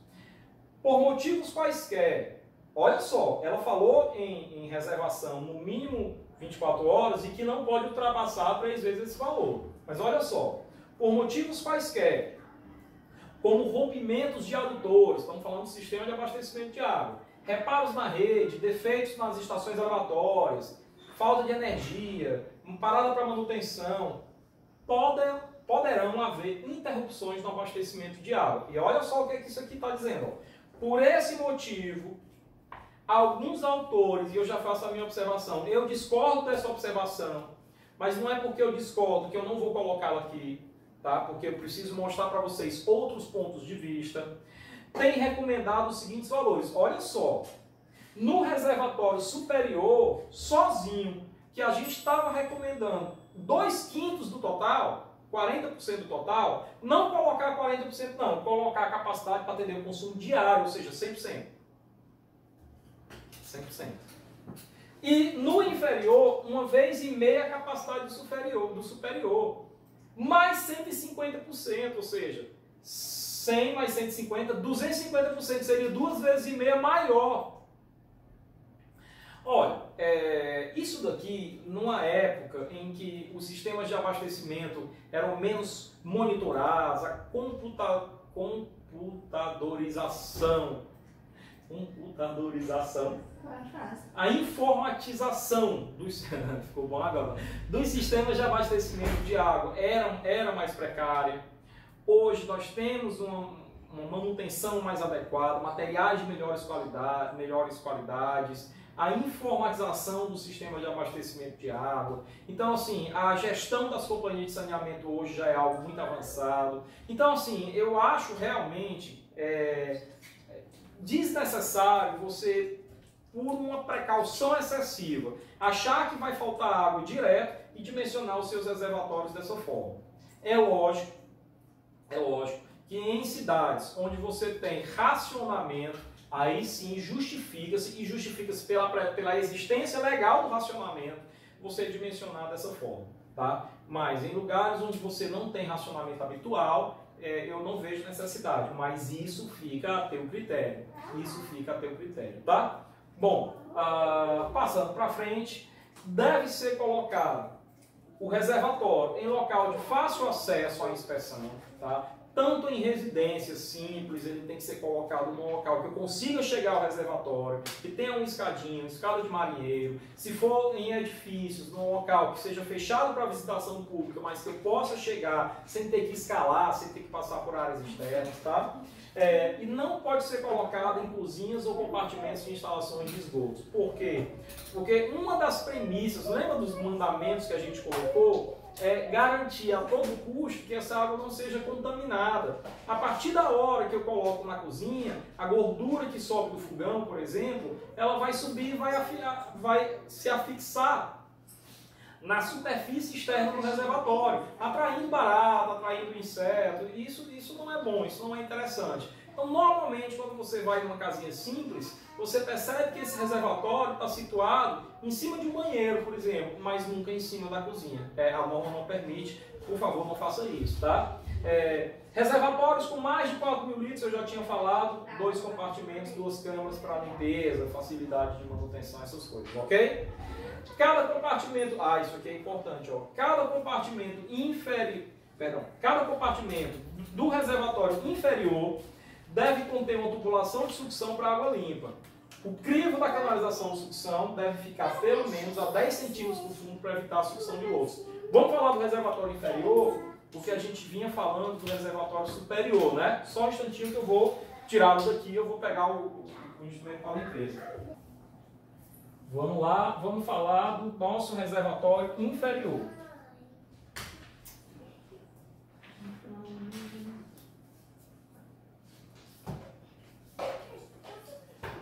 Reservatório inferior, ele é conectado ao sistema por uma tubulação de sucção, né?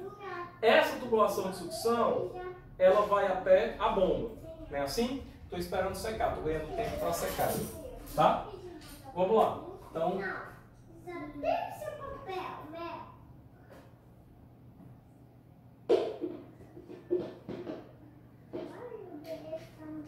tem aqui, pessoal, a minha tubulação de recalque. E essa daqui é a minha tubulação de sucção, tá? Essa tubulação aqui é a tubulação de sucção. Bem aqui está o nível da água, ok? Algumas observações eu devo fazer a respeito dessa tubulação de sucção, tá? Então veja, a primeira ele já fez aqui, ó. Cada um deve conter um compartimento. Então se eu dividir isso daqui em duas câmaras,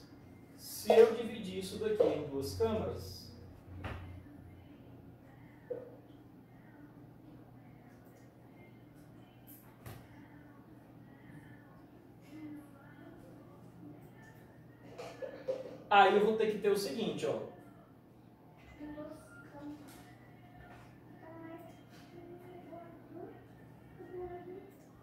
Concordam? Eu vou ter que ter uma tubulação de sucção vindo para cada câmara, tá? É isso que ele está dizendo. E o crivo dessa canalização, bom, veja lá, hoje está acontecendo de tudo, né? Menino correndo, mosca perturbando. É tudo para apagar essa aula e fazer outro. Bom, aqui eu tenho um dispositivo que na verdade é um conjunto de dispositivos que eu vou escrever aqui, ó. Válvula de pé com crivo.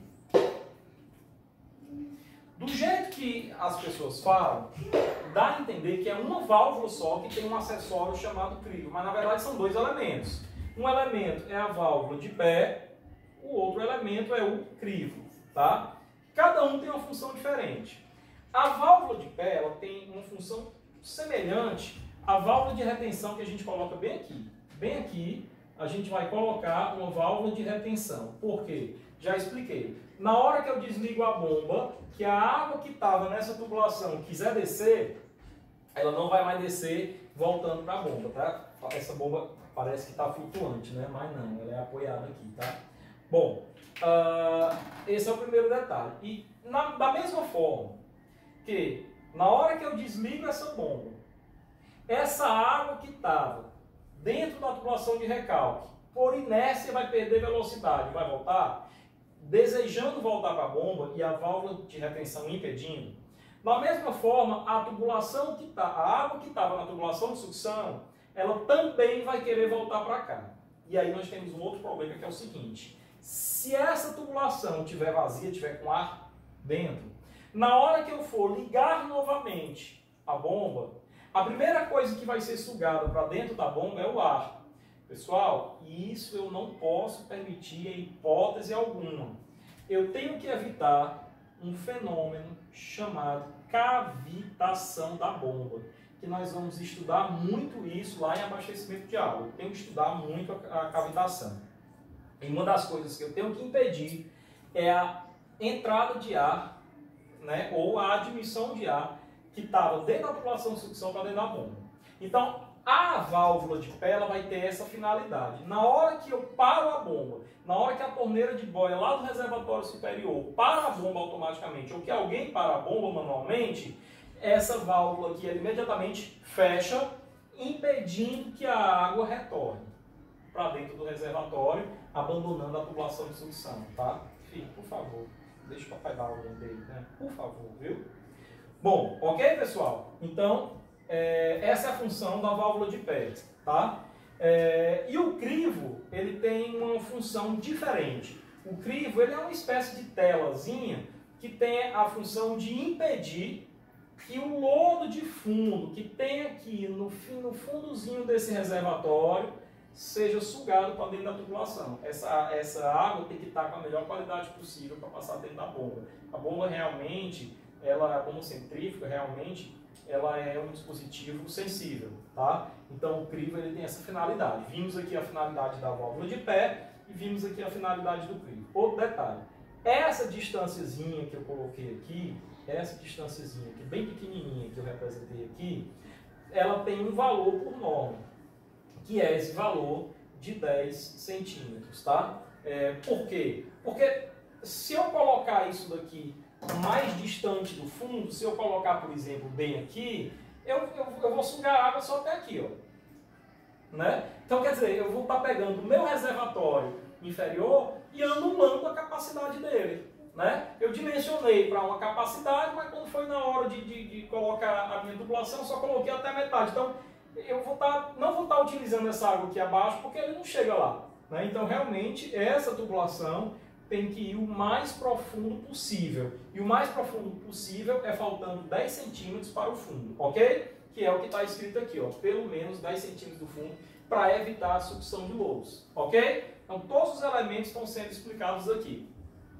Os reservatórios deverão possuir obrigatoriamente válvula de flutuador, que é a torneira de boia que eu falei, na canalização de entrada da água quando alimentados por gravidade. Então, tanto o inferior quanto o superior, eles têm aqui a sua torneira de boia, tá?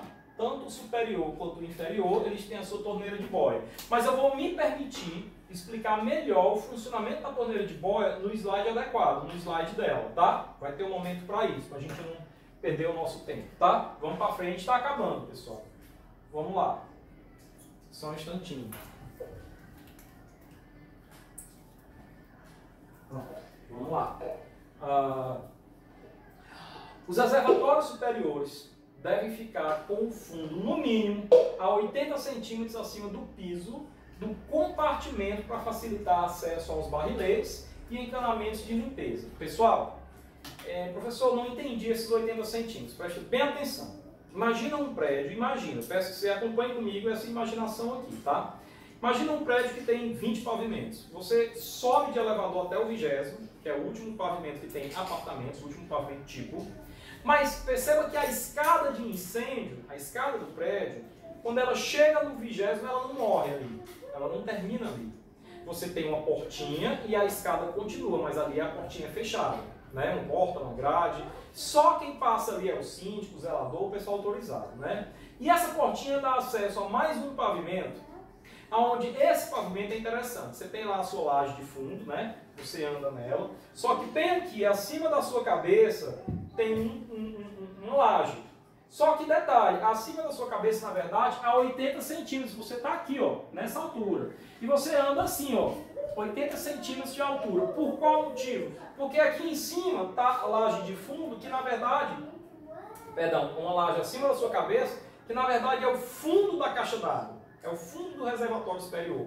Você olhando ali na sua frente, você vê o barrilete. Então esse lugar é um lugar onde você opera os barriletes, os registros de gaveta das colunas de água fria, dos barriletes, são nessa região, nesse lugar. Então é um lugar de operação do prédio. É uma espécie de sala de máquinas. E não faz sentido que esse lugar seja tão alto, porque você está aumentando desnecessariamente 90 centímetros, 1 metro, 1,80 m, 2 metros, com alvenaria, está aumentando os custos do prédio, quando na verdade aquilo ali tem que ser suficiente para uma pessoa entrar, ainda que abaixada, e fazer a manutenção ali no barrilete, verificar se está tendo algum vazamento, alguma infiltração da laje de fundo do reservatório. Então essa é a finalidade desses 80 centímetros aí, ok?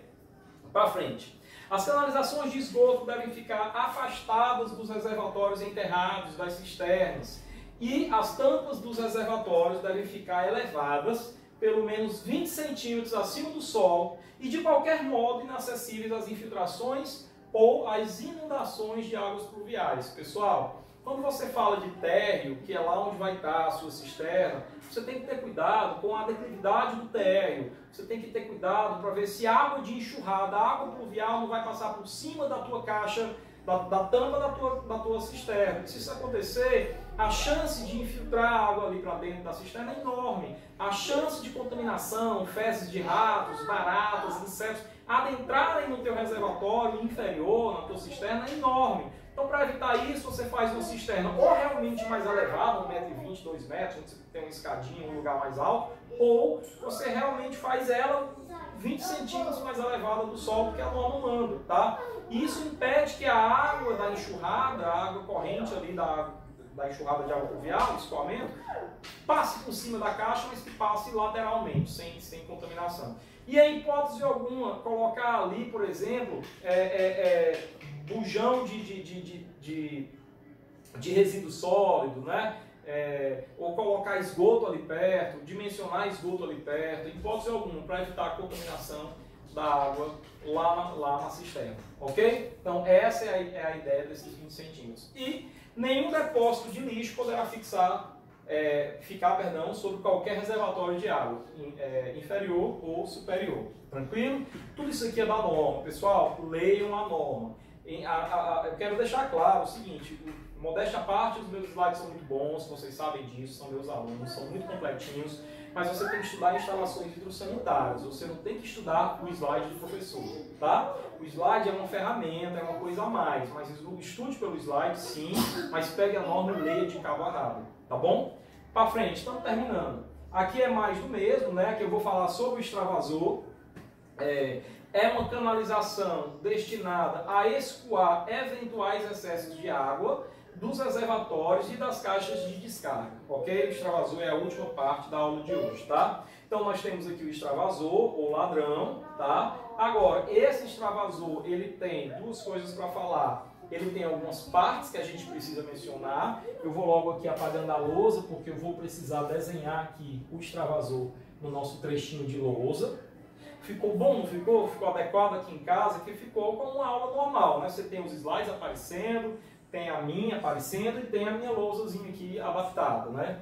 Veja lá, ó, o extravasor, ele contém, deve ser igual, olha só, isso aqui é dimensionamento. O diâmetro do extravasor deve ser igual, grifa, coloca um marca-texto, grifa, desenha uma casinha, uma florzinha, um bonequinho, um carrinho, no mínimo ao da bitola comercial imediatamente superior ao do diâmetro do encanamento de entrada do reservatório. E nunca inferior a 25 milímetros. Professor, o meu diâmetro da tubulação de recalque é 50 milímetros. Né? 50 milímetros, pessoal, são 2 polegadas, ok? Da tubulação de recalque, que é a tubulação que alimenta o reservatório, ok? Qual deve ser o meu extravasor? No mínimo, o da bitola, igual ao da bitola comercial, imediatamente superior a 50 milímetros. Então, a bitola comercial imediatamente superior a 50 milímetros é 62,5 milímetros, ou 60 milímetros, ou 65 milímetros, depende do fabricante. Mas é o de 2 polegadas e meia, tá? Então veja que eu vou escrever aqui, ó, diâmetro mínimo de quem? Do extravasor. Então muita gente, e aí é onde eu faço a diferença entre você ser um engenheiro, né, que sabe, que faz certinho, e você ser um engenheiro que faz sem saber porquê, como todo mundo faz. Assim, alguns mestres de obra, tem uns competentíssimos, outros não. Assim, alguns pedreiros, alguns bombeiros hidráulicos. Porque quando perguntados, por que é que você faz desse jeito? Eu faço porque todo mundo faz. Faz assim que dá. A maioria das pessoas pega, já que é 50 e que a norma manda o mínimo de o próximo diâmetro comercial, a turma coloca exatamente o próximo diâmetro comercial, tá? Que seria o de 2,5, de 62,5, tá? Eu faço uma observação seríssima sobre isso, tá? Nós vamos aqui aprender, se você vai aplicar ou não, é com você, mas eu aplico. Se você não aplicar, negue que foi meu aluno, não diga que foi. Quem foi teu professor? Não diga que fui eu, invente um nome aí, tá? Mas se você aplicar, pode dizer, foi aluno do professor Adriano, tá? Então é o seguinte, ó.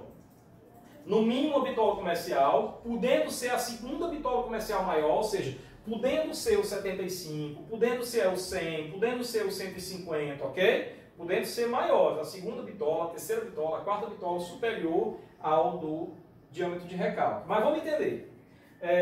Que elementos eu tenho aqui? O extravasor do reservatório inferior e os reguladores de nível piezométrico, esquece isso aqui, desnecessário, devem escoar livremente do espaço em lugar visível. Lembra que eu falei que ele tem que ser escandaloso? É isso aí, tá? Escoar no lugar que o seu Zé possa ver, tá? De modo a poder servir de advertência, de aviso mesmo, ele é uma tubulação de aviso, nunca em caixas de areia, ralos, calhas de águas pluviais. Essa é a função do extravasor, tá? Ele tem que ter na sua parte vertical pelo menos 50 centímetros. O senhor pode ter 30? Não. Pode ter 1 metro? Pode. Pelo menos 50 centímetros na sua parte vertical, tá? Ele é composto por um tubo horizontal que na verdade é um cotoquinho de tubo, tá? É um cotoquinho de tubo. Eu tenho uma peçazinha aqui chamada entrada. Essa entrada normalmente é flangeada, tem um flange. O flange é um tipo de conexão, depois nós vamos ver como é. Eu tenho uma entrada, a gente chama isso aqui de entrada.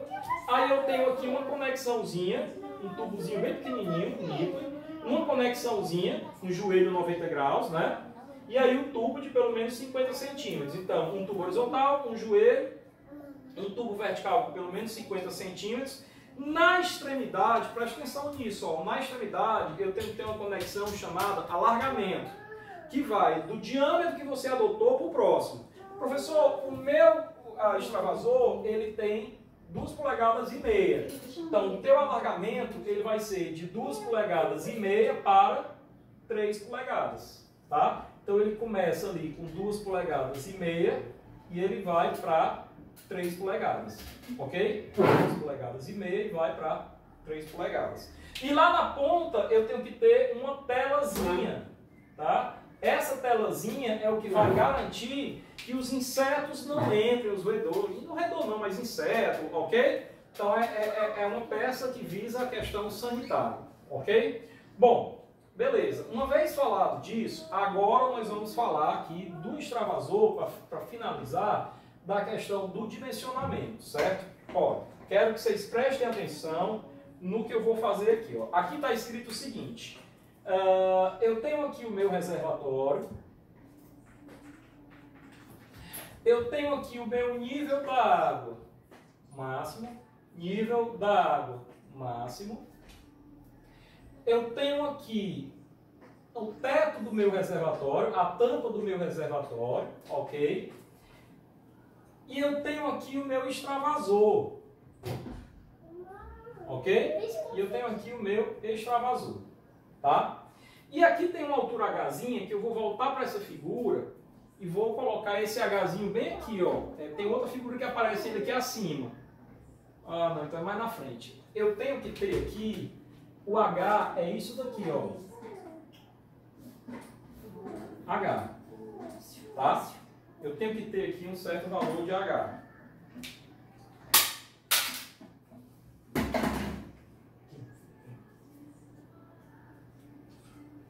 Ok? Bom, vamos lá. E esse valor de H, ele tem que respeitar isso que eu escrevi aqui, que eu vou transpassar para cá. O H, ele tem que ser maior do que a perda de carga mais V2 sobre 2G.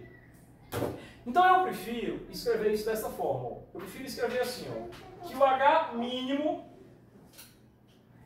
ele tem que ser igual a isso daqui. Eu posso dimensionar o meu extravasor com essa altura aqui, no mínimo esse valor.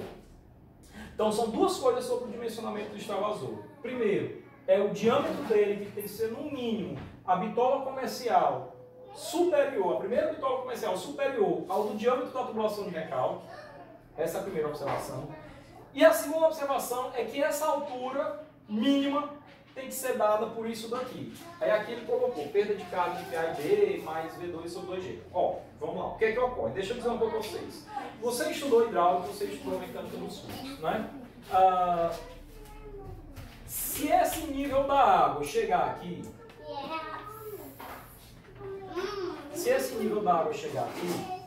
você vai ter uma certa alturazinha aqui. Não vai?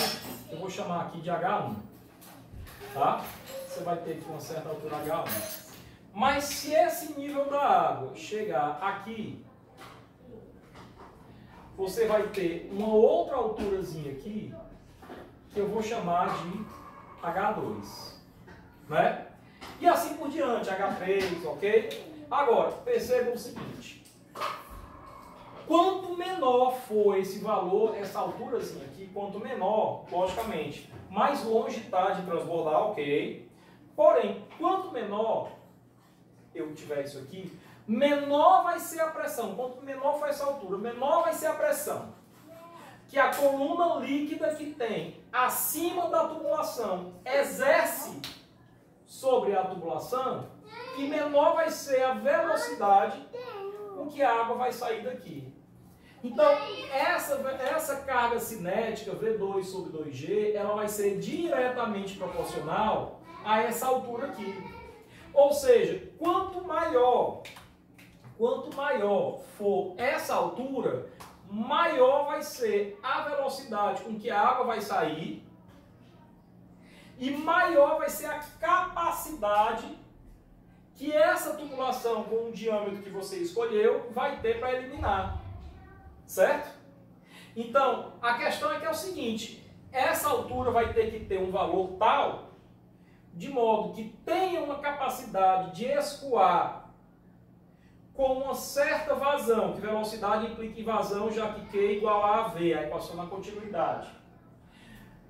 Com uma certa vazão tal que acompanha a chegada da água aqui, ó, pela tubulação de recalque. Então, resumindo, na hora que eu for fazer o balanço entre a água que chega e a água que sai pelo reservatório tem que ser maior do que a água que chega.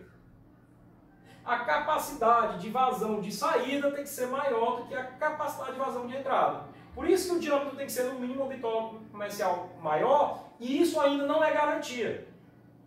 Então você vai ter que fazer essa continha aqui também, para ver essa altura direitinha e possivelmente aumentar ainda mais o diâmetro do extravasor. Então, o extravasor não é uma coisa tão óbvia, como simplesmente, faz só assim que tu vai ter menos trabalho. Você está usando seu diploma para nada. Você está fazendo igual um peão faz, fazendo porque todo mundo faz. Você está usando seu diploma para nada. Então, vamos para frente, ok? Então, uma vez explicado esse pensamento, a gente vem explicar aqui. Vamos lá. Aqui é só dizendo, no exemplo que nós vamos fazer, a vazão pela bomba no reservatório, estou falando da vazão de entrada, é 4,35 litros por segundo. Isso aqui é um exemplo comentado, tá? Então eu estou hipotetizando aqui que tem uma vazão chegando aqui de 4,35. Ou seja, esse extravasor vai ter que ter uma capacidade para extravasar uma vazão de no mínimo 4,35 litros por segundo, ok? O tubo de recalque da bomba, ele tem 2 polegadas, 50 milímetros, que é coincidentemente o valor que eu tinha colocado aqui, tá? Que é o valor que eu tinha colocado aqui, tá? Então, eu vou começar testando o meu extravasor para a primeira bitola comercial acima dos 50, que é o de 63, tá? E a partir disso, a partir desse teste, da primeira bitola comercial, eu vou verificar se essa altura aqui está adequada, se essa altura respeita essa regra, ok? Beleza. Admitamos que toda a água da bomba sai pelo extravasor, que não há vazamento, ok? Bom, então vamos lá. Primeiro, já que eu vou partir da primeira bitola comercial superior a 50 milímetros, a primeira bitola é o de 2,5, que é o de 62,5, né? Na verdade é 62,8, mas esquece isso daí. Que colocando para metro vai ficar 0,0628. Mas professor, por qual motivo colocar para metro? Tudo, absolutamente tudo em termos de equação, tem que ser feito em sistema internacional de unidades. Então, comprimentos tem que estar em metros, ok? Portanto, é normal aqui a gente pensar, por exemplo, em termos de vazão em litro por segundo na engenharia hidráulica. É normal a gente pensar, é normal a gente se comunicar em litro por segundo, mas o cálculo tem que ser feito em metro cúbico por segundo, tá? Então, unidades do sistema internacional para calcular, ok? Bom, então, a primeira coisa que eu vou fazer para o extravasor é calcular a área da secção. Por quê? Porque eu vou precisar achar a minha velocidade. Esse Vzinho, de acordo com a equação da continuidade, que é igual a V. Então, repito, a partir do diâmetro que eu estou hipotetizando, que eu estou testando, que é o de 2,5 polegadas, eu tenho aqui o meu diâmetro, eu tenho uma vazão que é de 4,35, eu vou achar a minha velocidade. Então a área, que é πd2 sobre 4, para esse valor de D, vai dar esse valor, 0,0031. Como a equação da continuidade diz que Q é igual a V, então se eu for isolar a velocidade V aqui sobre A, onde o Q é 4,35 litros por segundo, e convertendo para metro cúbico por segundo, que eu acabei de falar, 0,00435, divide pela área que está aqui, 0,0031, encontra essa velocidade de 1,4. Professor, por qual motivo você achou a velocidade? O que eu estou querendo, pessoal, é para aquele valor de diâmetro testar isso daqui, ó, e para isso eu preciso da velocidade. Agora que eu encontrei a velocidade, eu vou calcular a carga cinética, V2 sobre 2G, né? Calcular a carga cinética.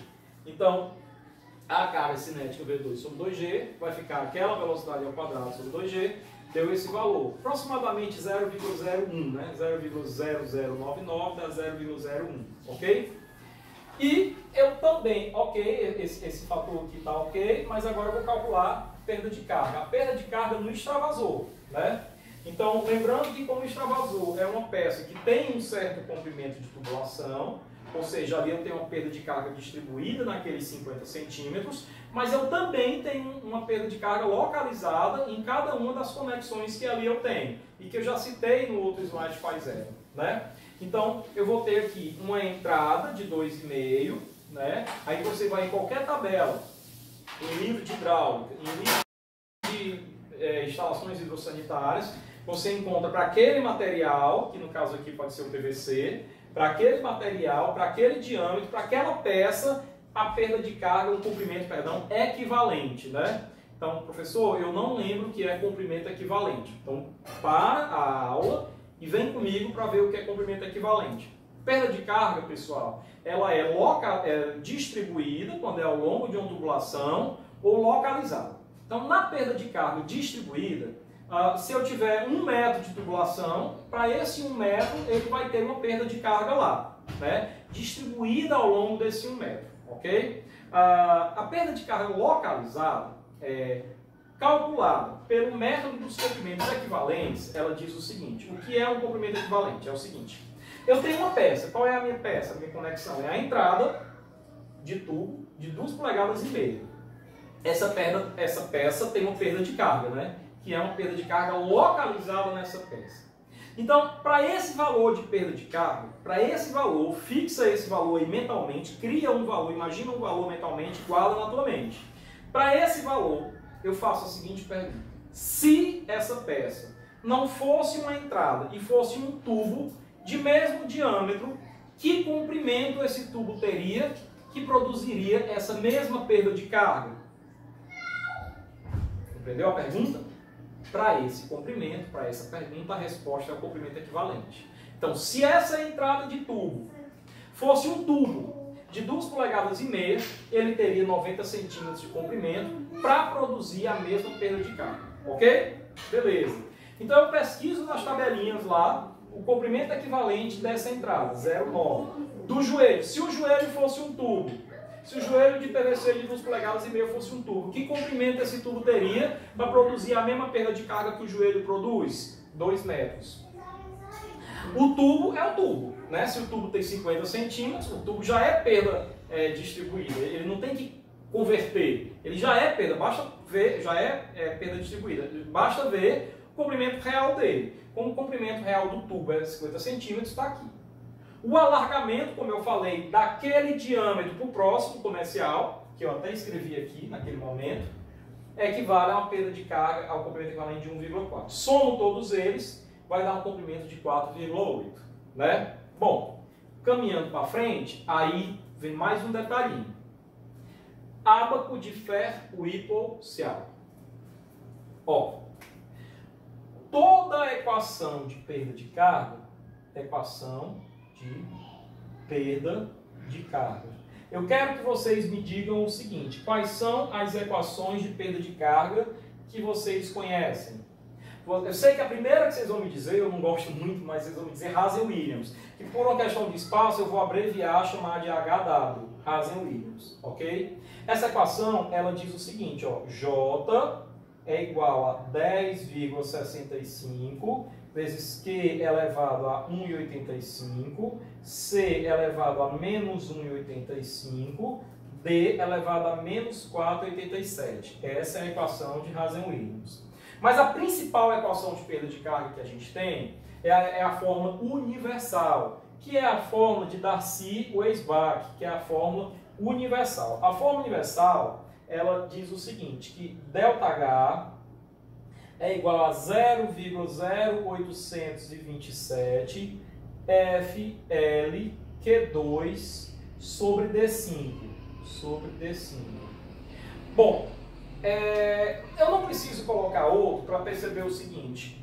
Entendendo isso daqui como uma função, tá? Toda função, ela tem um domínio e uma imagem, né? Então, toda função, ela tem um y em função de x. Ela tem uma imagem em função de um domínio, né? No nosso caso aqui, toda a equação de perda de carga, se você olhar e comparar as duas, ele relaciona ΔH, que é a perda de carga, ou J, que é a perda de carga unitária. Ela relaciona isso daqui em função de duas coisas, da vazão e do diâmetro. E isso daqui, pessoal, é muito importante para a compreensão de vocês. Toda a equação de perda de carga, toda sem exceção, relaciona ΔH ou J em função da vazão e do diâmetro. J em função da vazão e do diâmetro. ΔH em função da vazão e do diâmetro.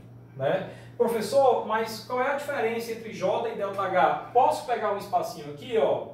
É que J é a perda de carga unitária, nada mais é do que ΔH sobre L, que é o comprimento da tubulação, tá?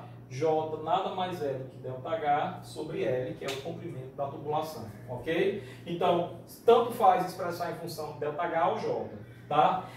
Professor, mas volta para ferro hipoxial. Ferro hipoxial é uma terceira equação, que para instalações hidrossanitárias é a mais aclamada, é a que a gente usa. Por quê? Porque os diâmetros com os quais a gente trabalha aqui são pequenos para eu ter uma boa aceitabilidade do resultado usando essas equações. Então, lá em abastecimento de água, esgoto e drenagem, a gente vai usar essas. Mas aqui em instalações hidrossanitárias, a gente vai usar ferro hipoxial, tá? Que também exprime, que é o que interessa, ΔH ou J em função da vazão e do diâmetro. Também exprime ΔH ou J em função da vazão e do diâmetro.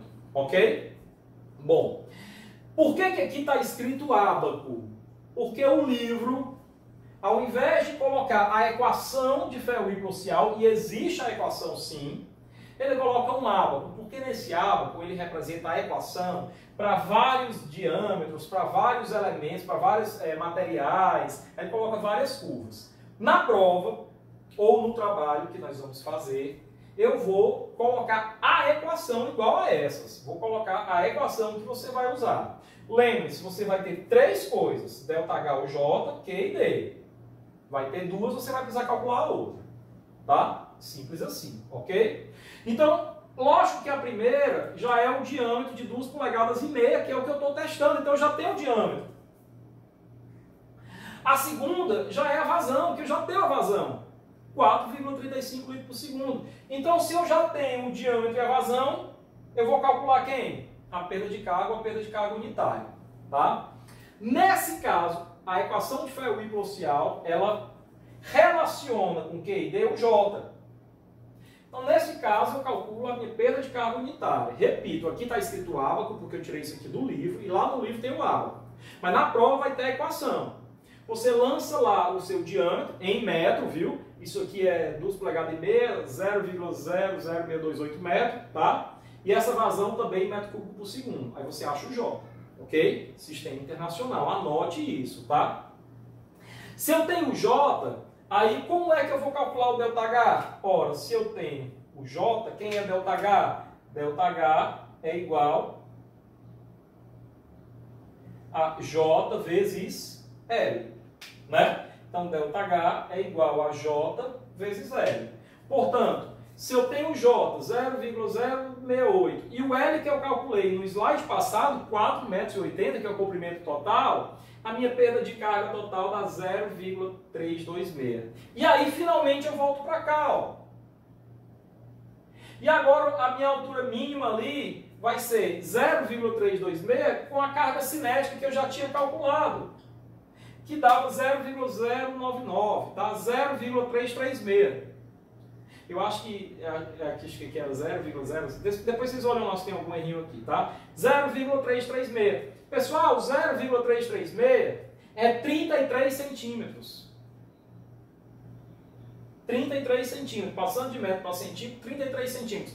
Ele está afirmando que ele vai ter que ter uma altura mínima nesta questão, viu? Nesta questão de 33 centímetros. E aí eu faço uma pergunta para vocês, um convite ao pensamento. 33 centímetros de concreto, de tijolo, de alvenaria, é um custo, né? Você tem que pensar dessa forma. Eu posso reduzir de forma segura. Essa é a questão que o engenheiro sabe e que aquele que faz, porque todo mundo faz, não sabe. Eu posso reduzir de forma segura essa altura, para reduzir esse custo aqui dessa fiada todinha de tijolos. Reduzindo a estrutura, um bocado de coisa. Para uma altura menor. Simplesmente aumentando o diâmetro do extravasor? Pode. Então, vamos fazer o seguinte, vamos testar. Vamos testar que altura daria se ao invés de eu usar a primeira bitola comercial superior, eu usasse a segunda, que é o de 75 milímetros, tá? Então vamos aqui, ó. Testando para o de 75, está aqui, ó. Se quisermos reduzir essa altura, poderemos testar com a segunda bitola, que é o de 3 polegadas, que é o de 75 milímetros, tá? Então, mesmo cálculo. A área, πd2 sobre 4, chegou nesse valor. A velocidade, pela equação da continuidade, deu esse valor, 0,99. Depois da velocidade, a carga cinética deu esse valor, 0,05. Agora a perda de carga, né? O comprimento equivalente. Só que agora a entrada, ó, é 3 polegadas, não é mais 2,5. Vai dar esse valor, joelho 3, tubo 3. O alargamento de 3 para a próxima, que é 4, total deu 5,60. Né? Venho para a FEUI pulsial, que é a equação de perda de carga. Para esse diâmetro de 3 polegadas, que é 75 mm, 0,075. E para essa vazão, eu encontro uma perda de carga unitária de 0,024.